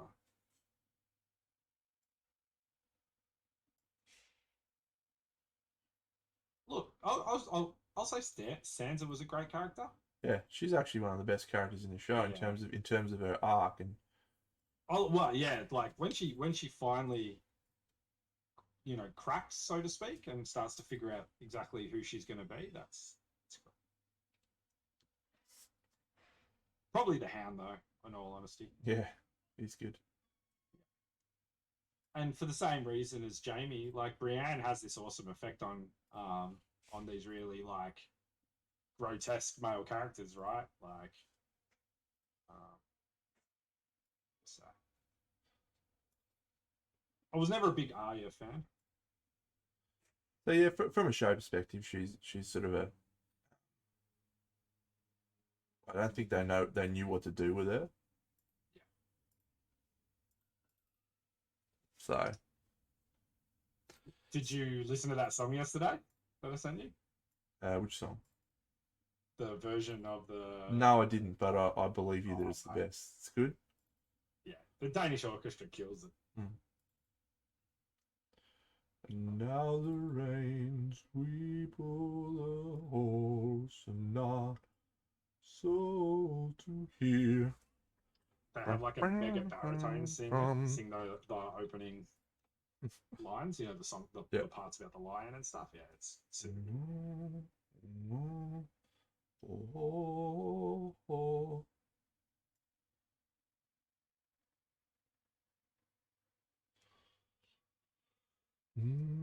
Yeah, I'll be looking forward to discussing House of Dragons with you when you get around to watching. Yeah, I mean, we got House of Dragon and what's that other one? The fucking Rings of Power.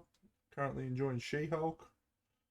Yeah, so yeah, no, it's good times. I think I'll probably hold off on both. Well, I'm going to try and hold off on both Rings of Power and House of the Dragon and watch all of them. You want bulk content? Yeah, if I want that shit injected into my veins, like just straight shot. Yeah, yeah.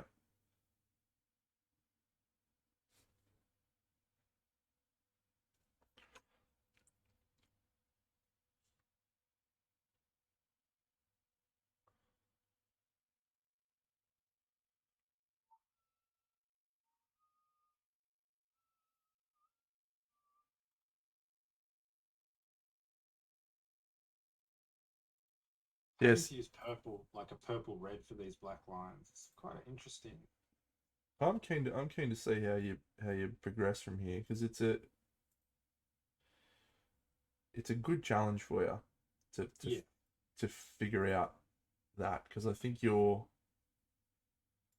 non-metallic metal at the moment is um incredible, but I don't think you've found your version. Nah, not yet. So you got to find yours. Yeah, I think it'll look like just a galah like flapping his wings for a while, to be honest, you know, like just I couldn't tell you how I've done this. That's probably part of the problem. A little bit.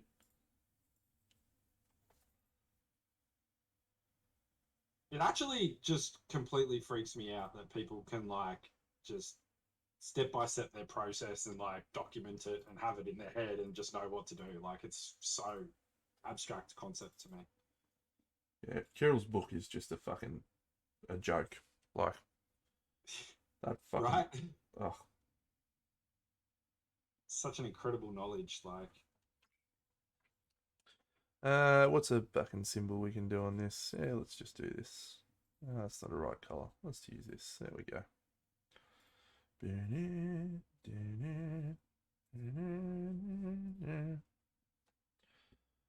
now the rain.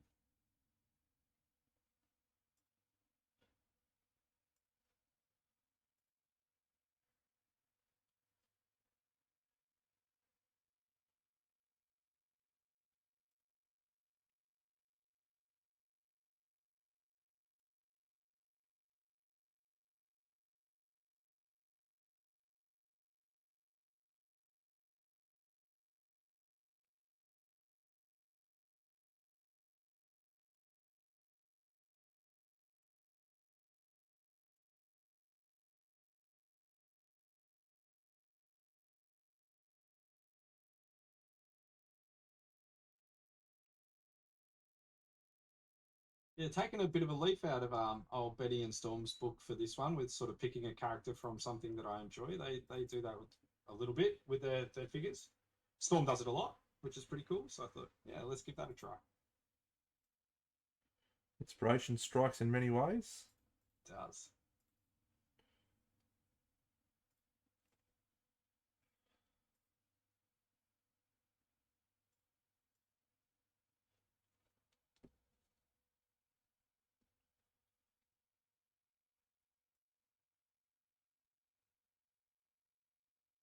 So what's the plan for yourself, mate? This is pretty much, you know, done.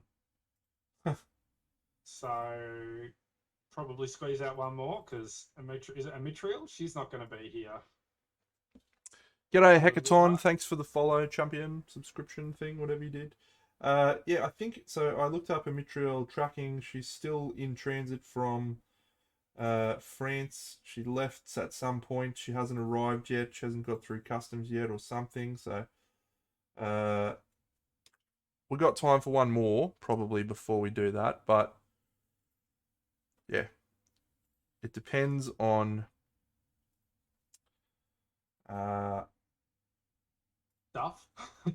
well, it depends. Yeah, it depends how much time I Yeah. have. There's a few board game figures I really want to paint.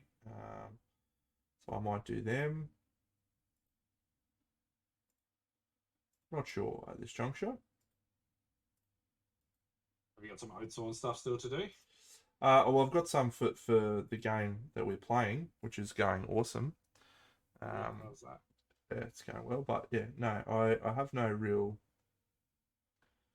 In a sense, I have no real purpose at the moment, and it's actually really awesome. Hey, Rocket! Hey, mate. Because I don't have anything to do.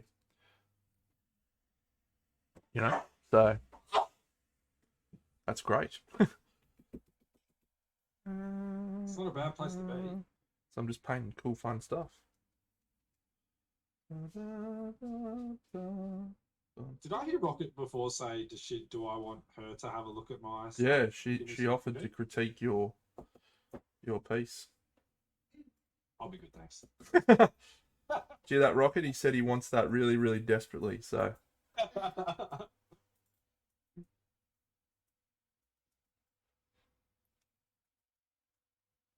Gonna need to start a new segment, mate, called Shred Me Rocket. Are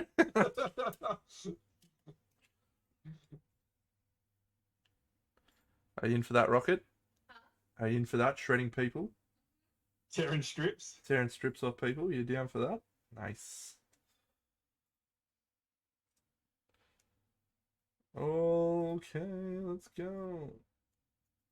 Alright, so I think we'll add some nice little... maybe we should add some pigments. That'd be fun, maybe. Let's do it. Yeah. Not even let's. That's what we're doing. Alright, we're doing pigments. It's been decided. Yeah. Yeah. Let's find some pigments, I guess. Whip out the old drawer. Yeah. New year, new Trent, mate.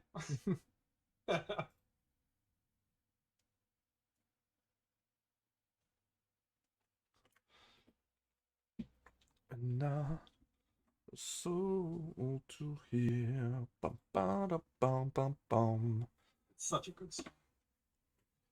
Pigments. Come at me, bro. Get the pigs. Piggy's out.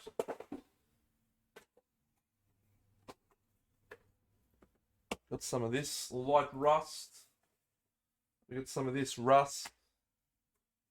Oh, the AKs, the newer ones. Oh, Got some orange sand. is that a P3 pigment? Track rust. It is in a P3 bottle, but yeah.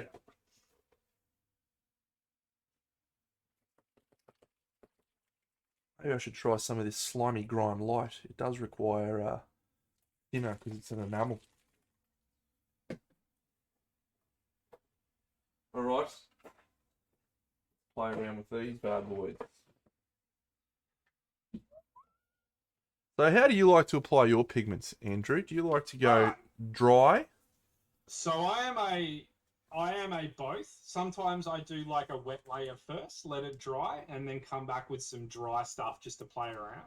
Yeah. I think you've got to be really precise with pigments. I think if you use too much, it just completely fucks it, right? Because I think that's when you get the incredibly dusty effect. So just some light taps, yeah. Dust it in. That's what I like. What the Color Paint guys do is pretty cool. How they just get a little spoon effectively, or just something to load the pigment onto. Yeah, they tap it on there. G'day, Mittens. Yeah, lightly tap it across the base. And then do it a couple of times with a couple of different colors, and then and then start blending it all with the brush. Yeah, all are great. I think the main thing for pigments is don't overuse them. Right, that's the trick. All right. What you're doing now is quite nice. Like you're keeping it soft. Like some people just cake it on, but you're just dabbing away. Well, it's supposed to be a pretty dry and dusty sort of place that I'm envisaging. So yeah, I think it's definitely added to the piece. What do you think? You liking the way it's looking? Yeah, it looks good on camera. That's good. If only the rest of my paint job would.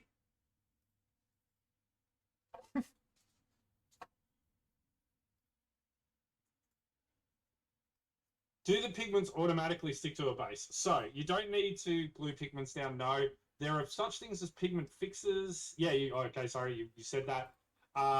Pigment fixes are like, sure, you can use it.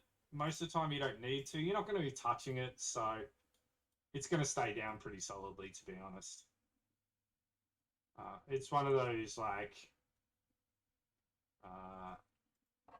maybe if you're going to an event or something, you might want to put a pigment fixer on, but I very rarely use them. Do you, Trent? You don't either. I tend to use it, yeah.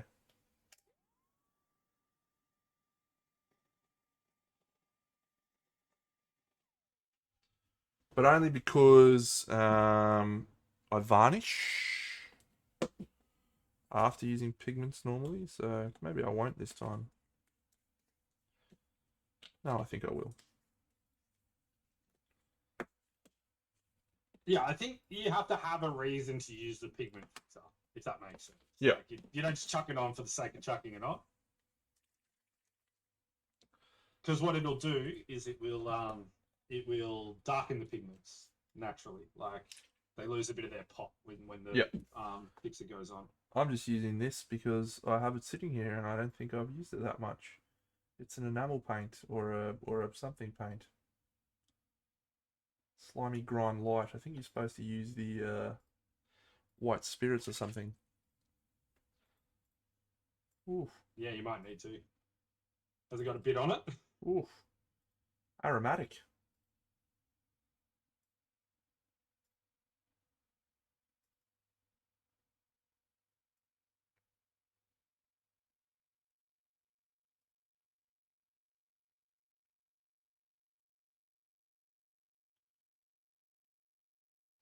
I have some white spirit.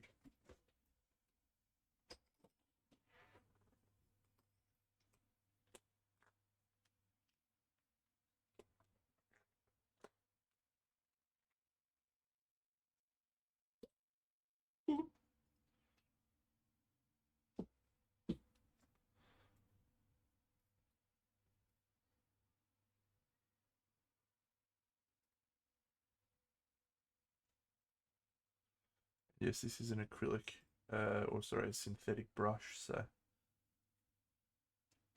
yeah, that you know how I got that book out to show you the other week, Bucks, the diorama one. The new AK diorama one. Yeah, I was reading through it the other day, and I was like, oh, yeah, I gotta get into this. Yeah, I gotta get into some tanks and stuff.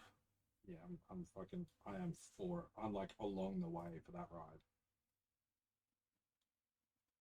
G'day, celery. Do you want to become the best scale modelers in Australia? Let's do it. Yeah, that is a job that I am ready to sign up for. Yeah. Yeah. I am for it. I'm gonna need to replace my water because that is filled with this green, slimy green.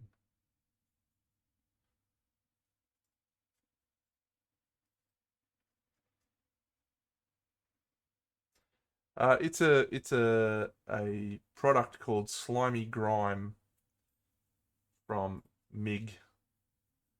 And it's a enamel product thing. What are they, enamels, or I don't know what the name of them is.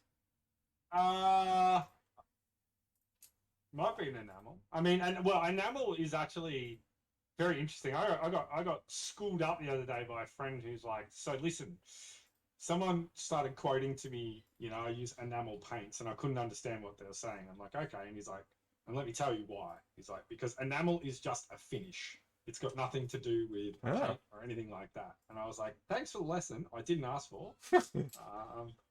I'm now wiser. I appreciate that, sir, my good friend. But ever since he said that, now I'm just more confused. You know, I have no idea what you're using. Green goop. Green goop, Slimy Grime Light. It's called Nature Effects Ammo MIG enamel paint. It literally says enamel paint. I'm going to zoom in so we can tell this guy to fuck off. That says enamel paint, mate. You're a joker.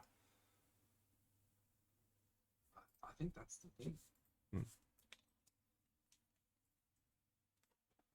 All right, I need to change my water. Does anyone like? Yeah, it's been ages since we did any feedback or seen anyone's stuff. That's been a while, hasn't it? I shall return after I've emptied my water of this green goop.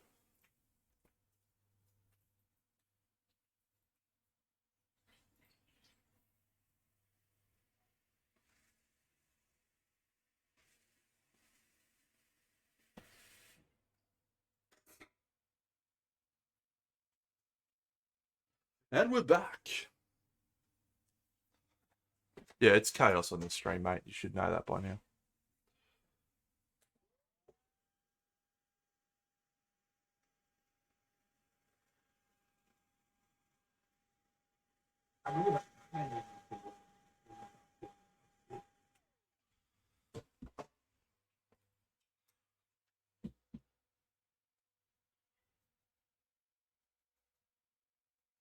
Did you add that one to cart?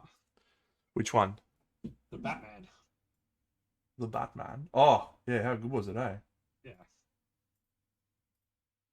I don't think I have yet, but I'll find a place in Australia that does it. I think does night models. There's a couple, isn't there?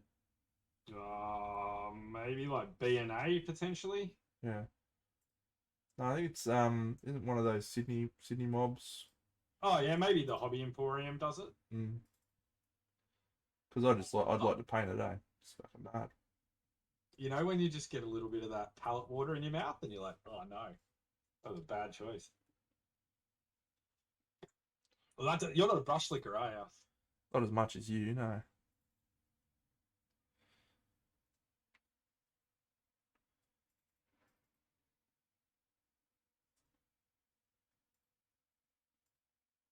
That's how I get my daily water intake. And tea. Yeah. Oh, Vidy asked me to tell you that you had a lovely. What sort of tea was it, Rocket? Was it French Earl Grey? French Earl Grey that Ooh. she mentioned. Yeah, she had it the other day. Really enjoyed it. First thought was, Fantastic. tell Bucks, he'll love this. And I said, I'll do that straight away. And then I didn't speak to you, and I didn't talk to you. Tell her I'm enjoying just a nice pure peppermint right now. Oh. I did add like a quarter of a teaspoon of sugar just to see if it'd be nice, but That sounds disgusting. Was it nice, Bucks? it was fine. That's It was a no. in all honesty, you couldn't tell.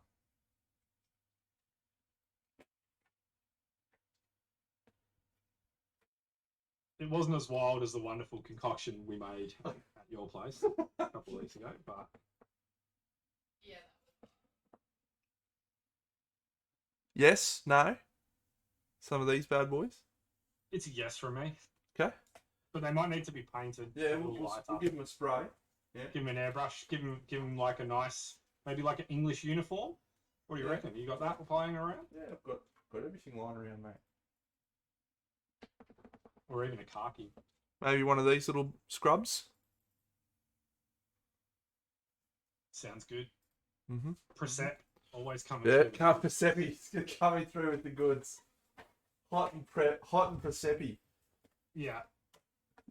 Celery. It's from a Italian company called Presepi Diorama. No one knows. Well, someone knows what he does. We don't. He just makes the best. Oh, I found this container of things on my. These are just little leaves. Look at these. Yeah, look at these leaves. Would be good. I'm gonna sprinkle some of these on there. Yeah. How good. All right. Well, evidently the pigments might have gone early on, but okay. No, that'll be fine. I reckon. I think that'll be fine. Because if you put too much pigment, like if the pigments cover the leaves and everything, then they might it'll harmonize, but it might wash everything out of it. Yeah, fair.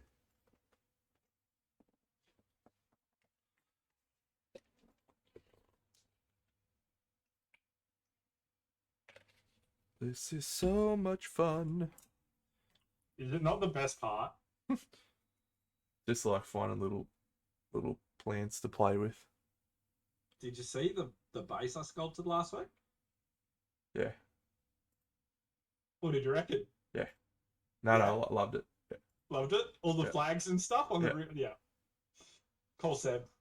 Call him up. Call him up right now, right? Call him up. I need to tell him he's my hero. There goes my hero. Sebby's coming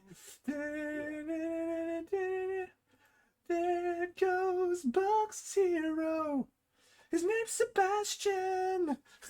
He's actually my hobby hero. Do you know that? Yeah, I know. Yeah. He's the best. He's the best around.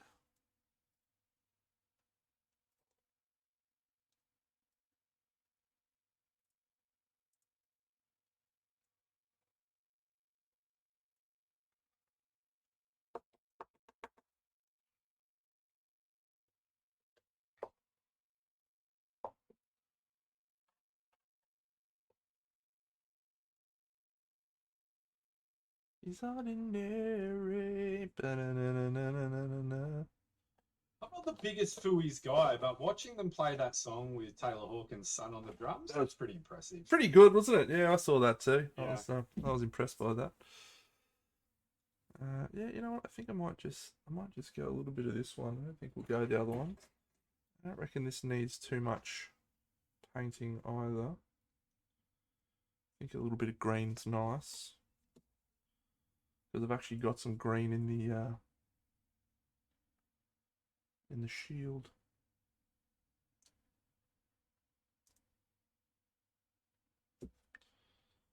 I'm actually looking forward to moving on to the central gut plate rather than these arms, but I might live to regret that because gut plates can be a little bit mischievous at times. I think the gut plate was the hardest bit, if I remember rightly, for me anyway.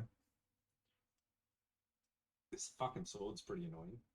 Gets in the way a bit. Use my language. You can swear on this stream, mate. We just try and avoid the C-bomb if possible.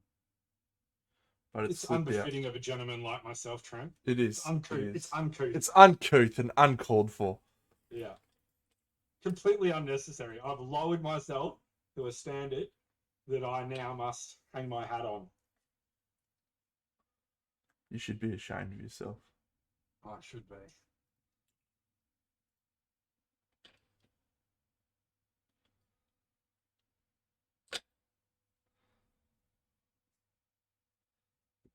Well, I quite like that. Maybe we will just go a couple of these little fucking Bobby Dazzlers on there or not. What are we? Oh, geez, they don't look real sturdy. Maybe I'll just put this little thing. Yeah. Let's get one of you down here, maybe.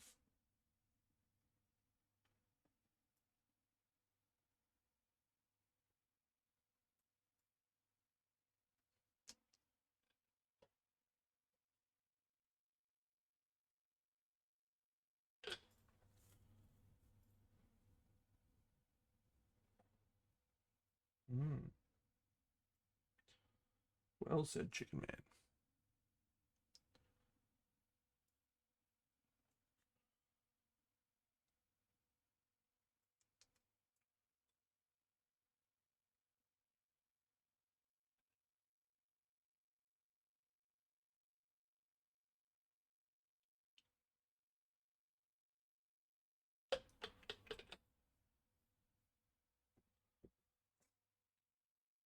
Do you have any paint jobs in your collection of paint jobs over the many years or the last 5-6 years of display painting that you want to redo on that you're like, give me another crack at that? I think so. I didn't like. Oh, geez, I really hate that paint finish. No, it doesn't have to be hate by any stretch. Just like you're like, well, I reckon if I if I had a crack at that now, I'd do it differently. Yeah.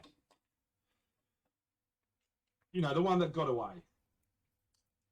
So let me provide you an interesting perspective, Andrew.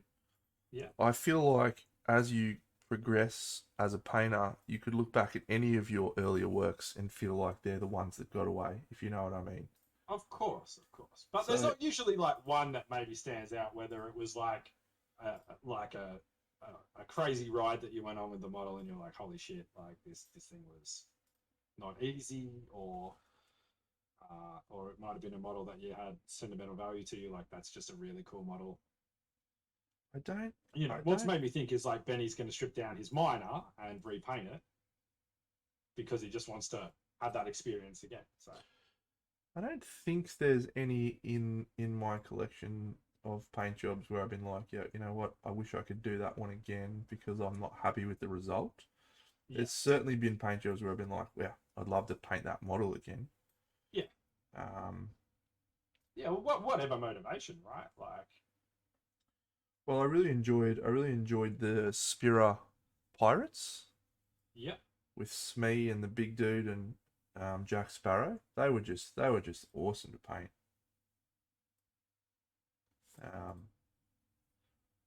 Such good models. So I probably would have taken a crack at them again if I had a chance, but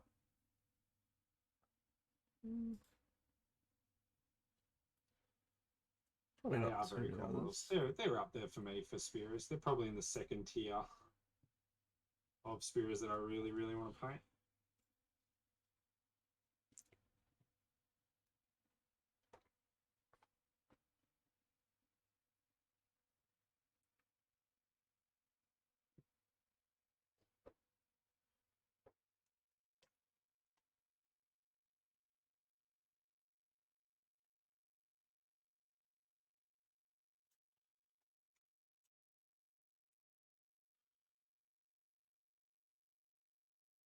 Colour for this plume.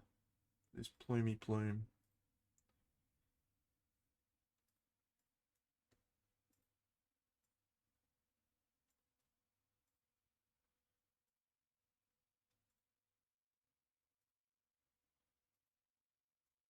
I feel like the plume is the only area where we should work in some really big colours. What do you think? Yeah, I think so. It's like some loud colors. Yeah. Let's have a look at his plume. G'day, Wampa. Thanks, buddy. Maybe up on screen at the moment. Yeah, so you could go like a pretty loud, like similar to some colors I'm using. You could hit that with like that really nice like teal to yellow, you know, like that could work. Mm.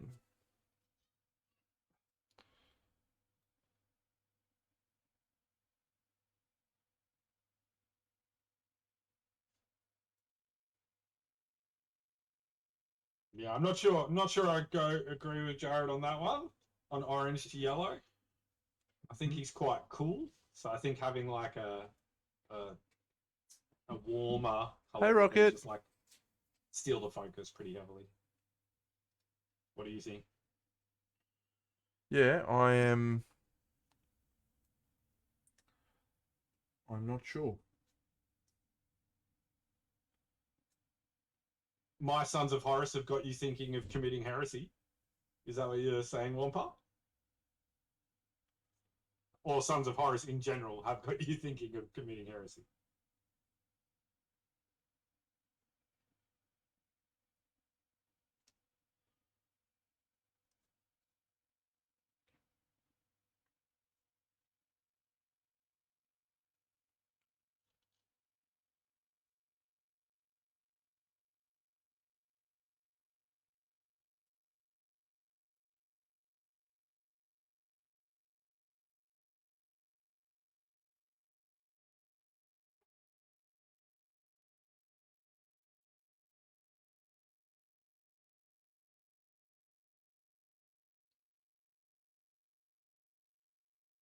Yeah, I'm actually beginning to think that landing this plume color could be pretty important. So, It's going to be incredibly important, man. It's like it's the central icon of this model. Like, I would be tempted to almost, to be honest, fade it completely out because everything's looking real nice so far.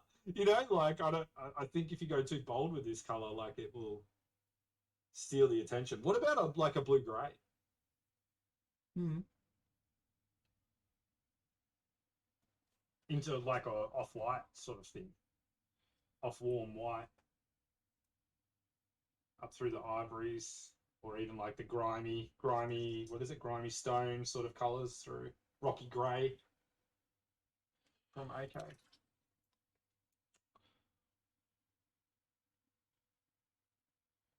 Or are you thinking about being ostentatious, going quite loud?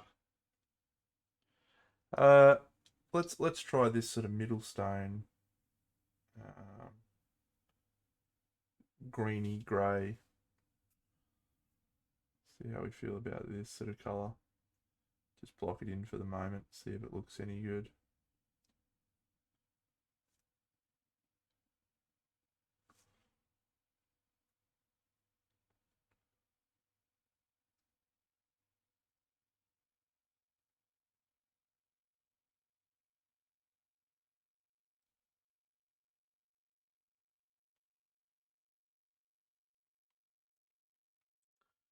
Cool, yeah, it's actually from the Green Knight from the Echoes of Camelot collection of figures.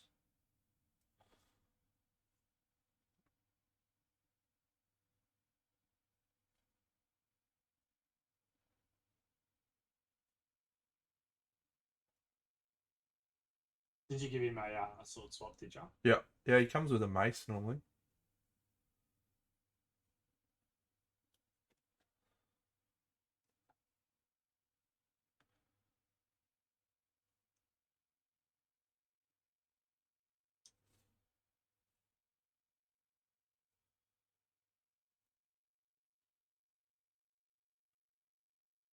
Because there's no eye to draw your gaze, and because there's no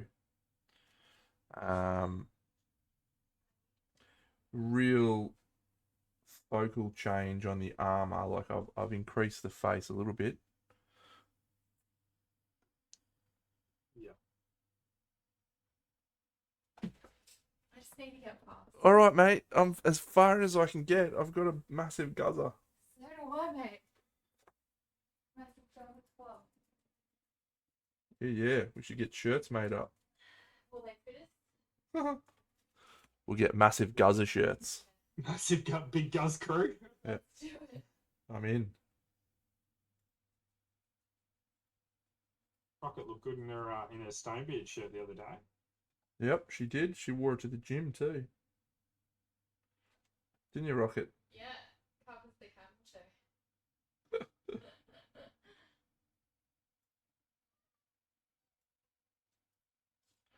How do you feel about that colour? I reckon it has to go up. I think it needs to be more desaturated. So up into whites. Yeah. But bone like like the cold creams. Yeah. Yeah.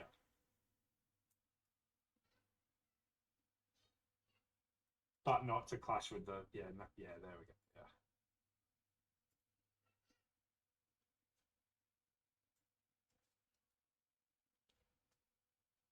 Yeah, because this is quite a desaturated palette, this piece. Somehow. Well done, mate. Somehow This is we've a huge landed on it. moment, Street. This is a huge moment. Quick, give me some purple. Mom, get the camera. I need some purple. Can I tell you, I hate purple. Yeah, I know. You've told me before.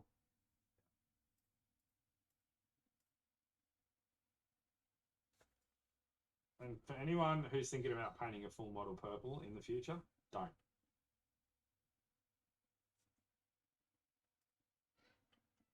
I, on the other hand, disagree with Bucks, and I believe that everyone should be forced to paint a whole model in purple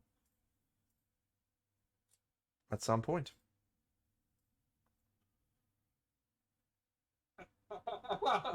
Look, purple. Let me clarify. I'm not trying to wage war on purple. I like purple. Purple's a really good color, but I think purple plays its role well as a complementary player. Purple wants to play the game between, if it was a basketball team, he's sort of player like 7 to 9. He sits on the bench. He's probably getting 15 to 20 minutes a game, and he comes in and he gives you sort of 12 to 14 points, 6 rebounds, and some good defense. That's what purple is. But if you're trying to make purple your star player, I think you're in trouble. It's a great analogy. I'm here for any sports analogies in general. Very good. That was a great sports analogy, wasn't it? Pretty good. I was pretty impressed with myself on that one.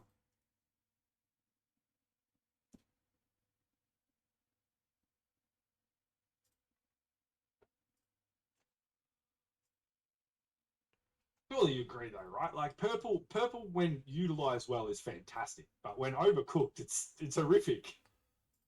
Same can be said of just about every colour, mate. Except for green. You can't overcook green. Can't overcook. Oh, Vince's like, okay, mate.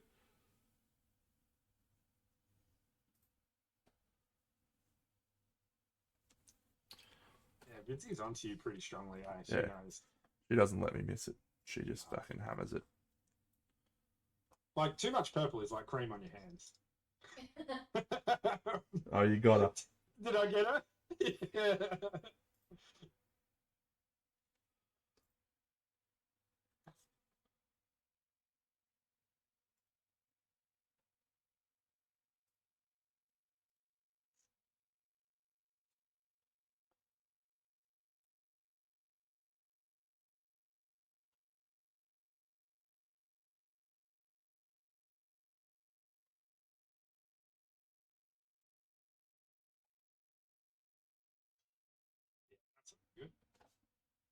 Gracias.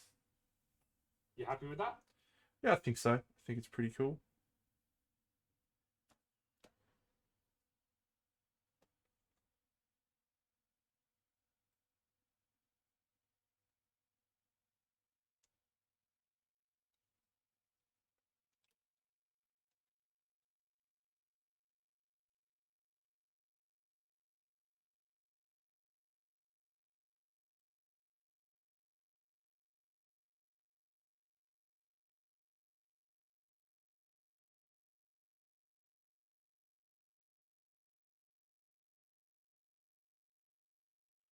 All right.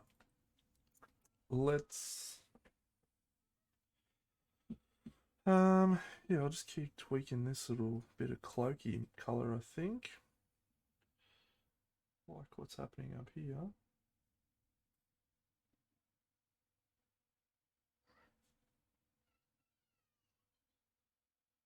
Yeah, I'll put this guy on the base and we'll have a look and see how he looks, because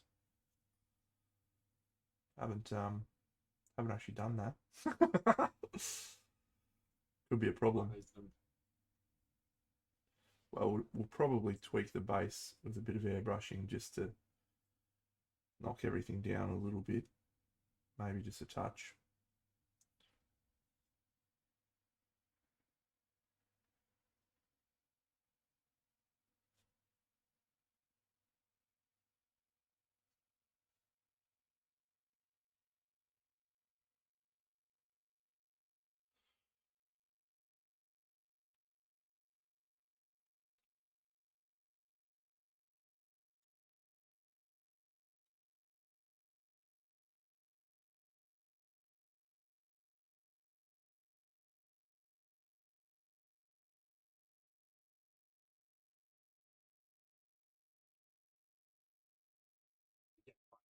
For your handwork today. Me? Yeah. Yeah, sorry. No, I'm up. I've been zooming in and out because of the base, and I'm trying not to get all of this shit on my model. I'm having a shocker. So yeah, I may paint the mighty Abaddon the Despoiler. Great figure. Yeah, I saw Mini Dan just cranked one out. Did you see that? Yeah, it looks good. Yeah, he's on fire recently. Loving his stuff. Vincenzo. Luca, my man. All right, let's try putting him on the do a bit base. of hosting work at Monty again. Maybe get a live stream up at the event. Yeah.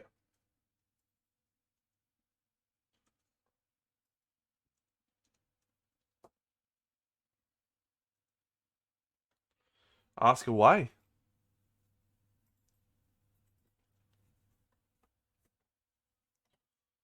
Whoop.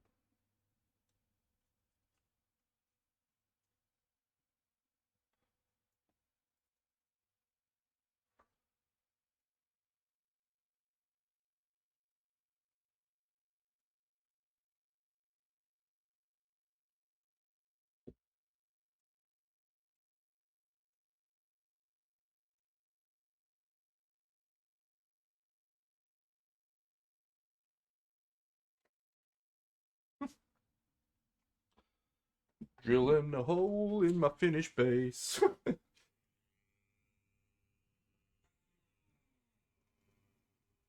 You fucked up, Dano. You done fucked up.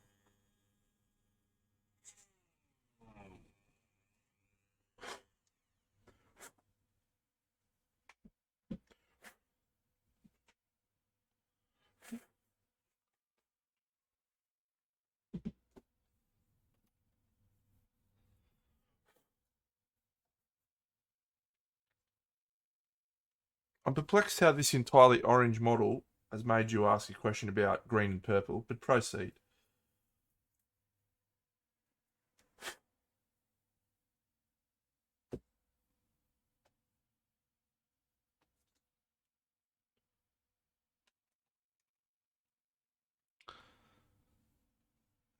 Yes, because purple is a red, so that should work.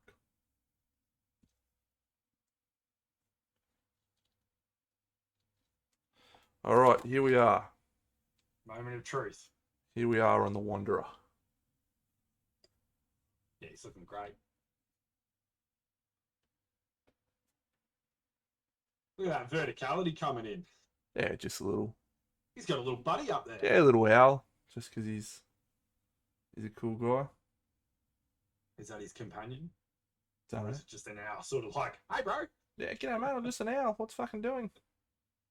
you feeling? You be cold in that armor? Looks fucking cold, man. Ah, I see.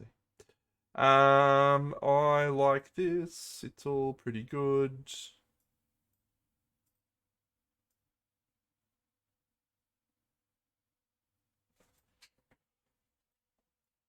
Rocket, can I get your thoughts on this? Yeah. Just trying to work out. Just need to darken the base a bit. Mm-hmm. The So- hardest part about basing is getting contrast into your base, eh?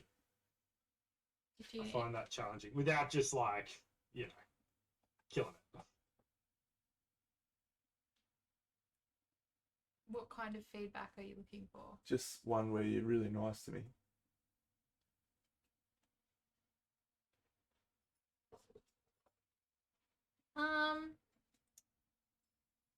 Yeah, look. Am I on the camera? No. Oh, I am. Shit.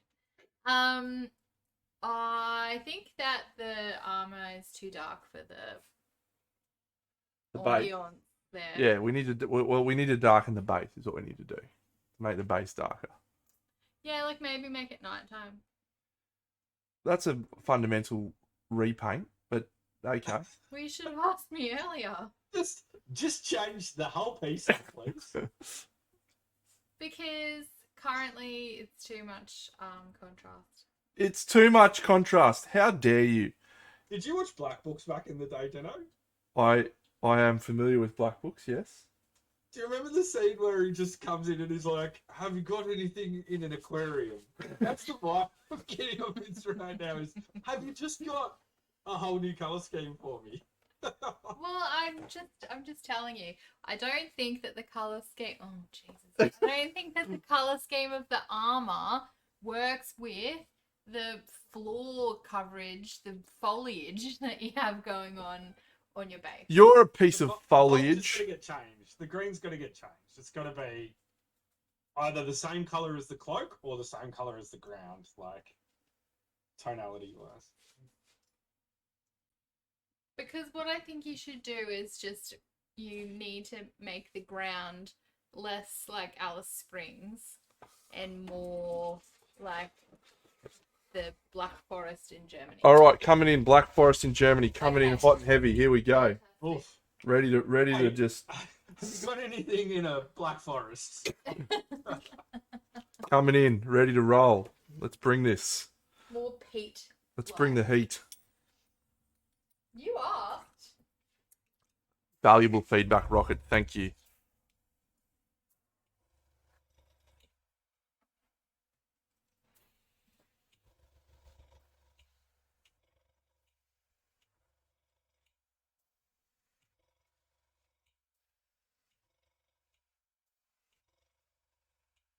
But I know the reasons why you gave me silence. The hurt doesn't show, the pain still grows. No stranger to you and me.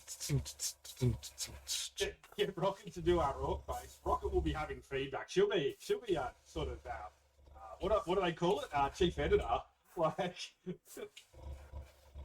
'Cause I can feel it calling in the air tonight. Oh Lord. And I've been waiting for this moment for all my life. Oh Rocket, you ruined my project. Nah, it's good. You made a good decision, Rocket. In fact, I'm going to go and spray varnish that right now. And unwrap it. That's how confident I am that I've nailed it. with that great feedback. Doesn't need to be aggressive, I don't think. One of my biggest weaknesses is basing. Is it? Oh yeah, I'm bad at it. You know I that. don't know. I've seen some nice ones in your collection. Yeah. On occasion.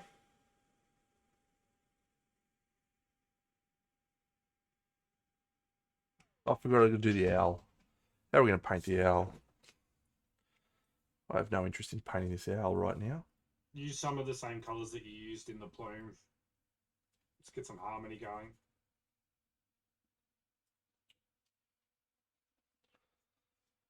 Here's a nice owl though.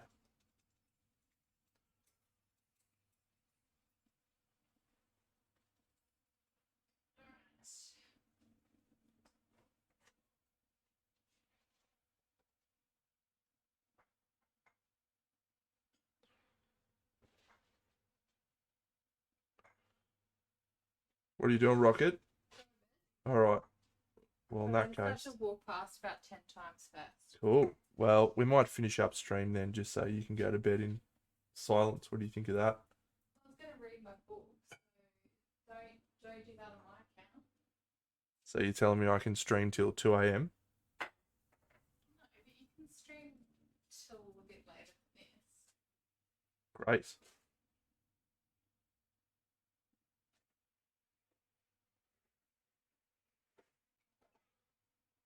I know the urban legend that surrounds that song, which is not actually history. It is not accurate. If you're going to tell me about how he sent tickets to a dude sitting in the front row about a murder that he observed, that is an urban legend confirmed by that it did not Hey, happen. Radcliffe's got that film coming out where he plays Weird Al. Yeah, it actually looks loose as. It looks pretty funny, eh? We saw it the other day and we just cracked up. Radcliffe's got some range. I didn't know he was Weird Al was with Madonna. He wasn't. What am I watching then? So, Weird Al basically made a parody film about his life. He just, Okay. yeah, it's not accurate. Right. Well, he got me. What? Classic Weird Al. I thought you were going to come in with the old story about how he saw a guy murder his wife or something and didn't watch it. Yo, fluffy penguin. This is a model that I'm painting. It's a tree and an owl and then a little warrior standing on it. That's all it is.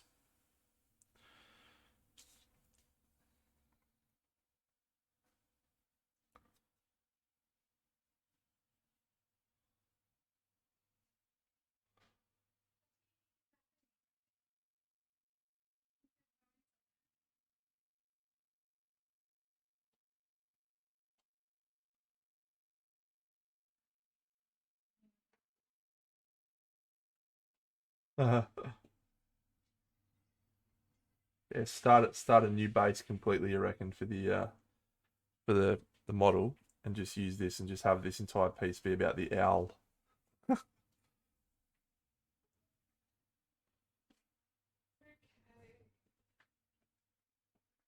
Evening. Hey, Rocket. Hello. Thank you, fluffy penguin.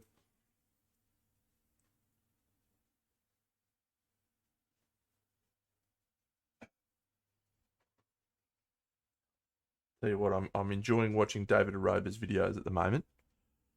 Yeah, you sent me one through. I haven't checked it out yet. That goblin definitely sort of made me want to throw my goblin in the bin. I just thought it was such a really cool take on it. Yeah. Well worth the price of admission. Yeah, look, I'm being a bit extra on that one as well for a bit of fun. Bit dramatic for a bit of a laugh, but no, very good. But yeah, I'm watching his Valerius videos at the moment where he painted that big child bust. Yeah. Ooh, tasty. Are you just watching on YouTube or is it a Patreon? Yeah, it's a Patreon. Yeah. He released the first episode of that thing onto his YouTube. The Valeria one, where he started the non-metallic metals. And then, and then he came in and did the rest on his Patreon. Very clever. Very brilliant business strategy, isn't it? It is. Enjoy. Now hook me up. Look, if you're going to give your monies to anyone, David Arobe is a great place to start.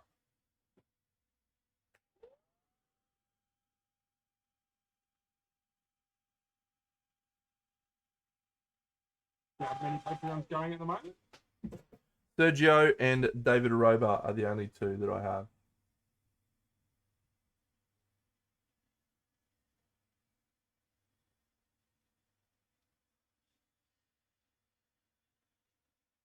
Nice.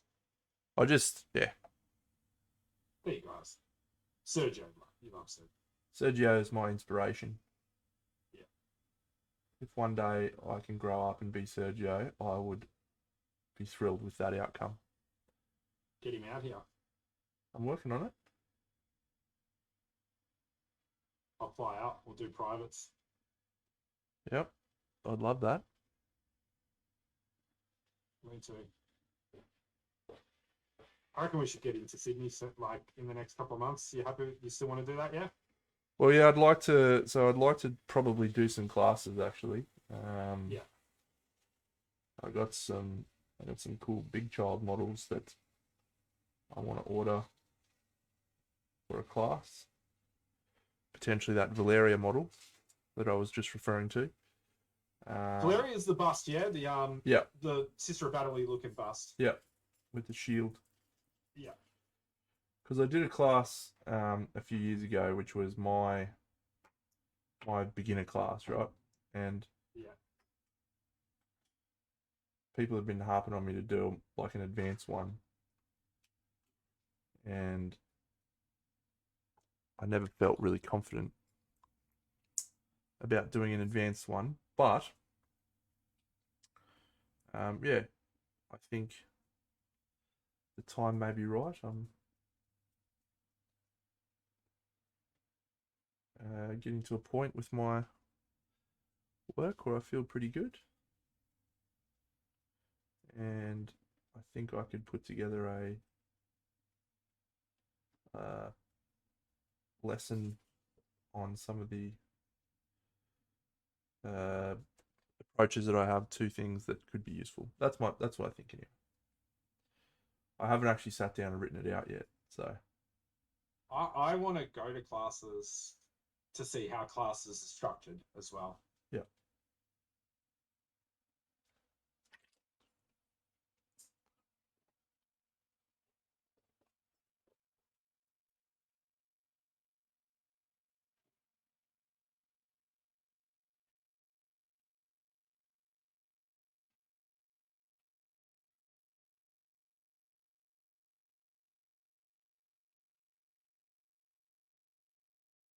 Yeah, I think that'd be awesome. I think you're a very good teacher. Thank you, mate. Checks in the mail.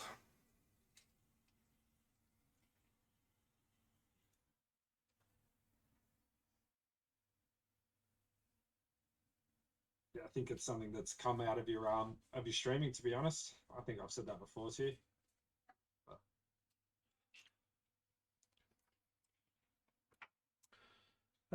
What do I think of public online voted competitions?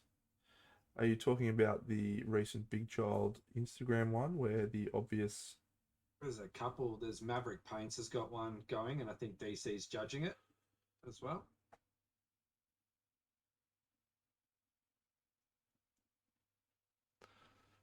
Yeah, I thought that might have been the case. Yeah, the one that won was not the best. Was it the Cavalry that won? No, the Cavalry came third. Are you serious? Yeah.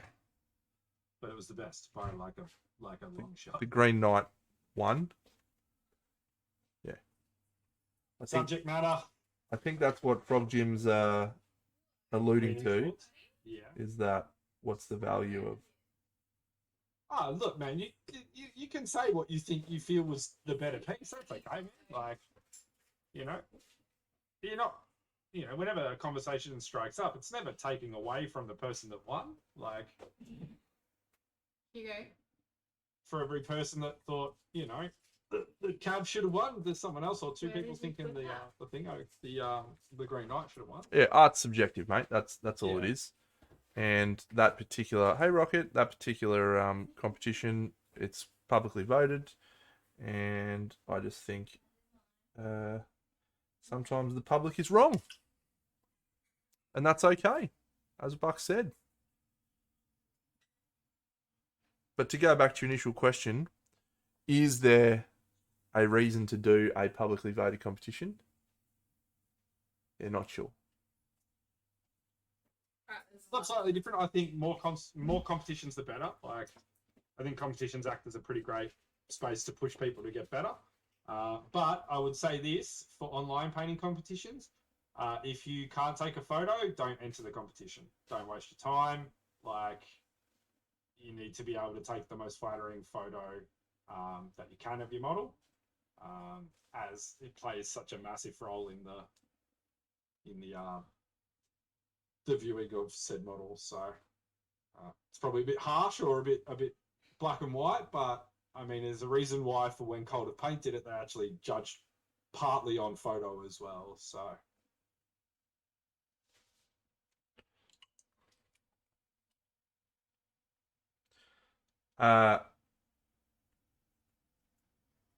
To answer your question, is there a value in a public voting situation?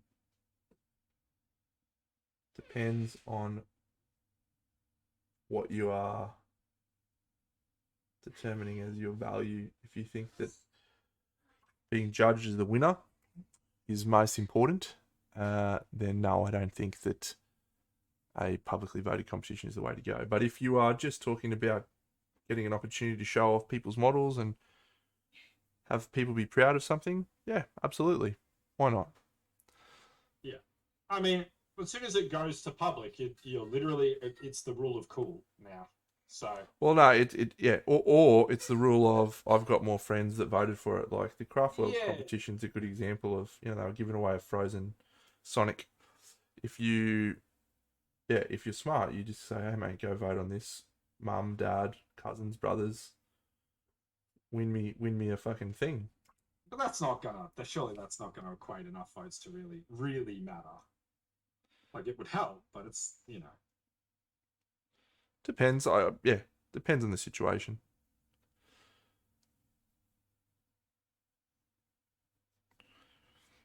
Um, so I guess my answer is no.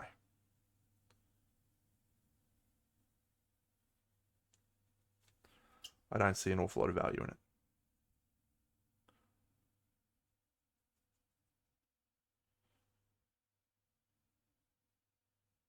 Well, I mean, you could argue that it's a pretty great way, Frog Gym, to put your stuff out there, to build a following, which can open some of those doors for more feedback from people you're searching for feedback from. Can put your work in the eye of the public.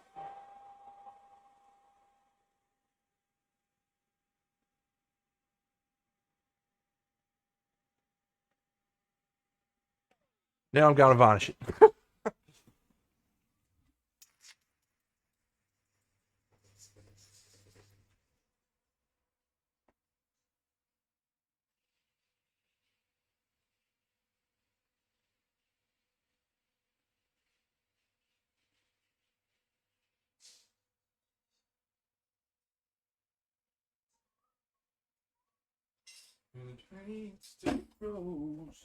No stranger to you and me.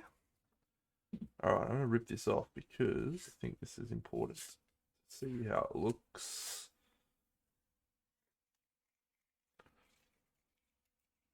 On the base. Oh, we zoomed in a lot there. Zoom out,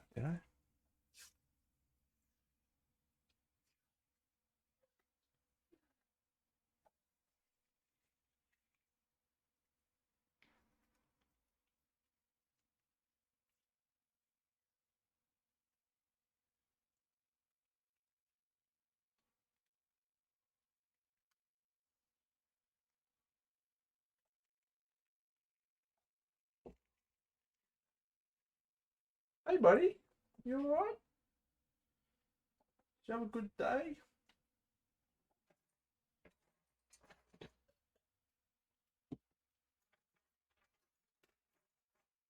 Here's my...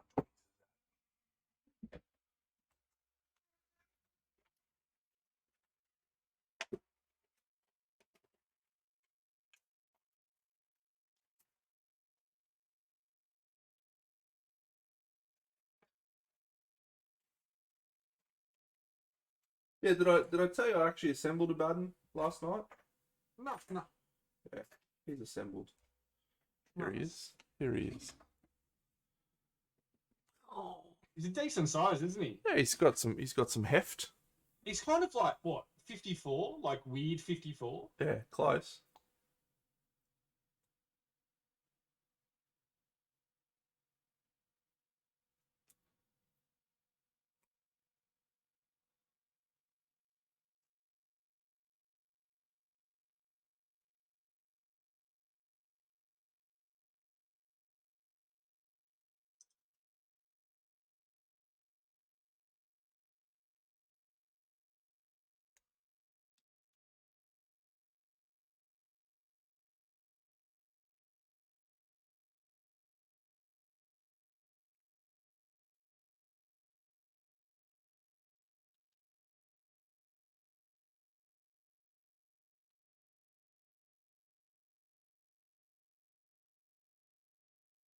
Hmm. Interesting. Wonder how that occurred. Cool.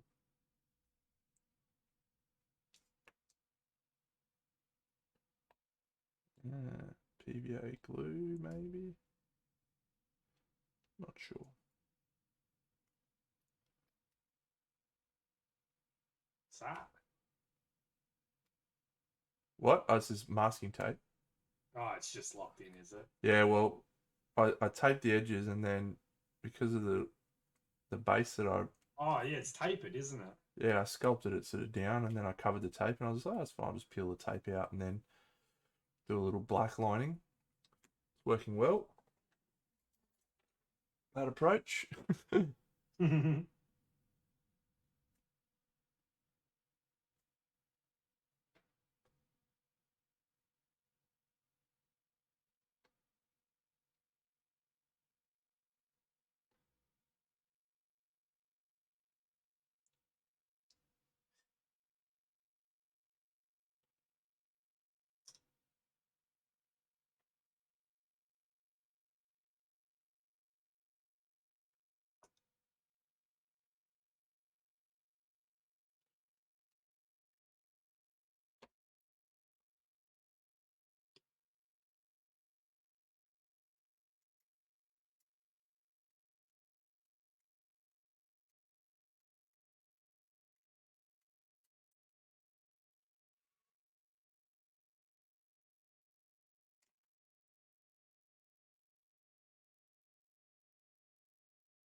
Maybe if I'm lucky, I'll get a whole arm done tonight.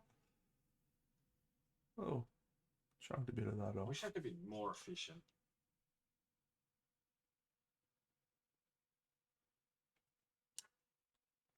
You know, you get tired of it taking 9 million strokes to get it right. Well, I painted that guy yesterday, so not really. Yeah.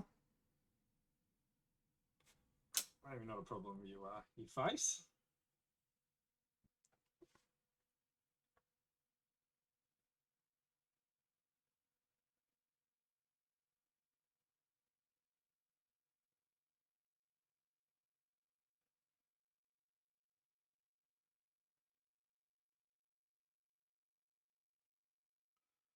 All right, the owl base is done. Signed, sealed, and delivered to the owl. Good work, little buddy. Well, he's the main. He's the main feature. It's owl and night, not night and owl. Oh, we got to come up with a pun on owl to title this thing. Owl night. Not very punny, is it? All right. Well, a good session. Oh, look, remarkably fits in much better with that darker palette. How did I know that was going to work? I'll be back. I'll be back. Not bad. Not bad. Put the L there. Hang out, little buddy. Cool. So I think our next scheduled stream, friends, is Sunday morning. And it'll be very interesting to see if my model's turned up by then. If it has, that'll be great. We'll probably do some amitrial assembly and fun. If it hasn't turned up, we'll probably do some assembly with the orcs for the diorama with Buxo, and or finish this guy, but I expect I'll probably finish this guy during the week sometime. I think I'm pretty jazzed to paint him, so that'll be a sometime this week job to finish him off. And then depending on if my model's close or not, we might start Abaddon. We might not. We'll just play it by ear, I think. So that's the plan for this week. What's your plan, Bucks? My plan is to finish Uther by hopefully the end of the week. I feel that like maybe the other arm will unlock a bit quicker. Yeah, once you've figured out that approach, yeah. Well, the other arm's easier as well. It's way easier. Yeah. The book arm, because it's like you just got to paint a couple of cylinders, whereas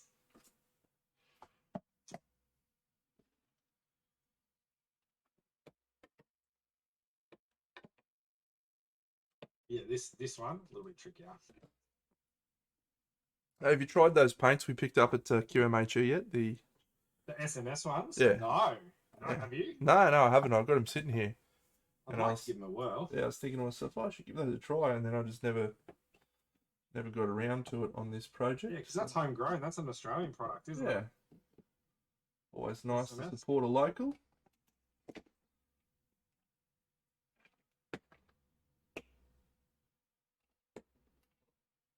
Yeah, these ones. That colour's called Glowstone, so that's definitely sitting in my wheelhouse. Nice one. I think what have I got? We should have done a swapsy because I got two of the same red.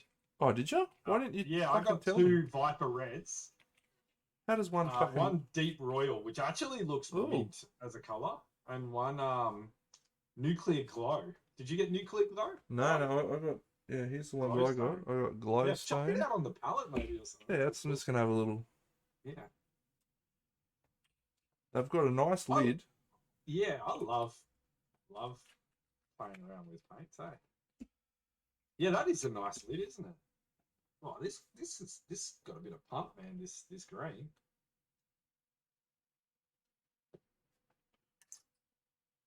That looks nice. That color. That's a really nice color. That's a really nice gold non-metal metallic color there.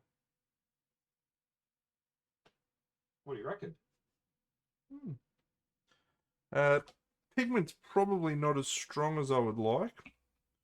It comes under skin tones apparently. Here, this is a primary golden sun. It's always a good check. Yeah. How your yellows are going. Yeah, that's true. A good measure of a good paint. Check the whites, check the yellows.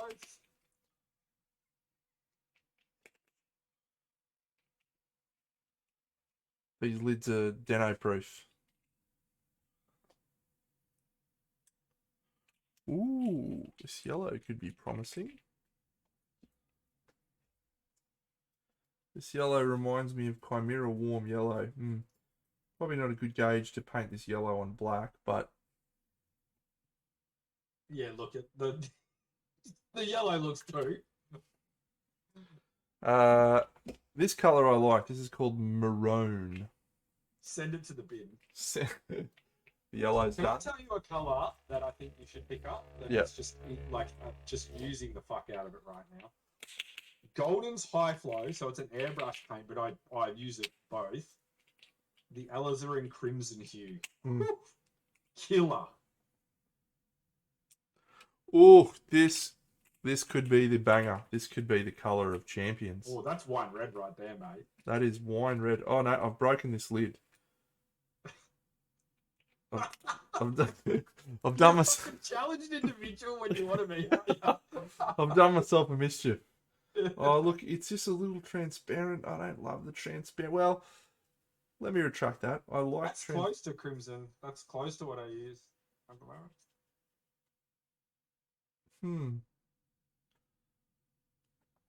Where can I bang a little bit of this on? Let's bang a little bit of this red on this guy because this looks interesting.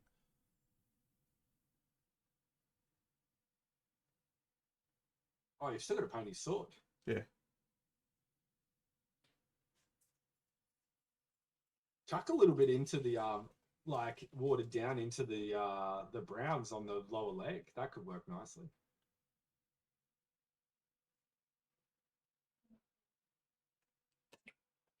Sure.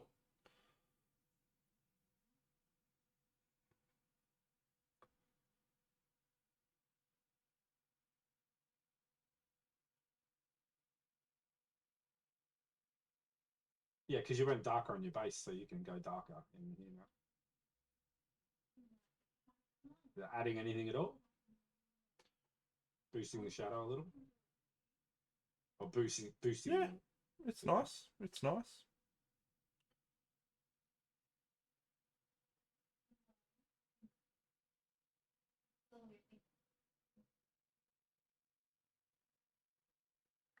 Interesting.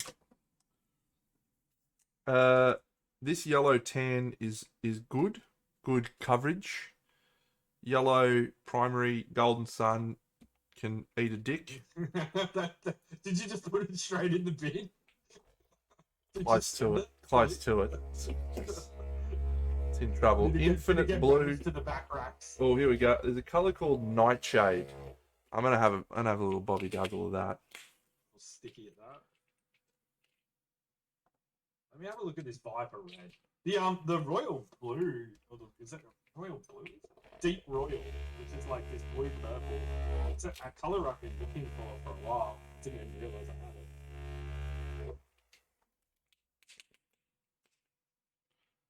I don't know how these lids work, but I'm just twisting until they come out. Yeah, okay. Nightshade's not as Nightshade as I was hoping it would be. Viper red's got some punch. It's more of a Prussian blue. A classic. Yeah, it looks not too Not bad. a color I use very much anymore. You haven't been using it much either, hey? No, not a lot. Just add a bit of blue into this here. Teeny bit of blue here.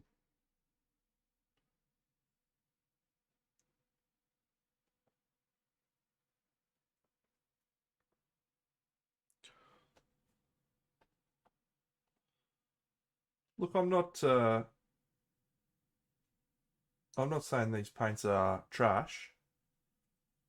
But I think You're not saying they're good either, right? No. But I think I'd need some testing, and I'd need to pick the colours that I wanted out of the range. Yeah.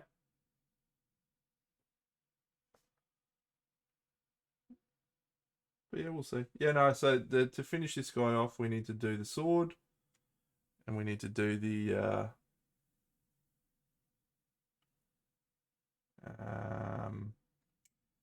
cloak detail here, and then just some little strappos here, and then we're done. All right. Thank you all, friends. It's been a marvelous time, and thank you, Andrew. No problem. Thanks for having me. Oh, look, the pleasure and privilege is all mine. I am ready for bed. It's been a big day. So we're going to call the piece Night Owl, right? Not with a K at the start. Yeah. That's great. I love it. We're doing it. Outstanding. Who are we gonna raid? Let's just go raid Abe because he's a good bloke. See you, friends. We'll be back Sunday morning. Keep an eye on the socials for all the usual updates. Bucks is doing great stuff. Join us in the Dirty Paint Water in Discord if you want to see some of Bucks's work as it happens. And that's it. See you, Bucks. See you, mate. See you, everyone.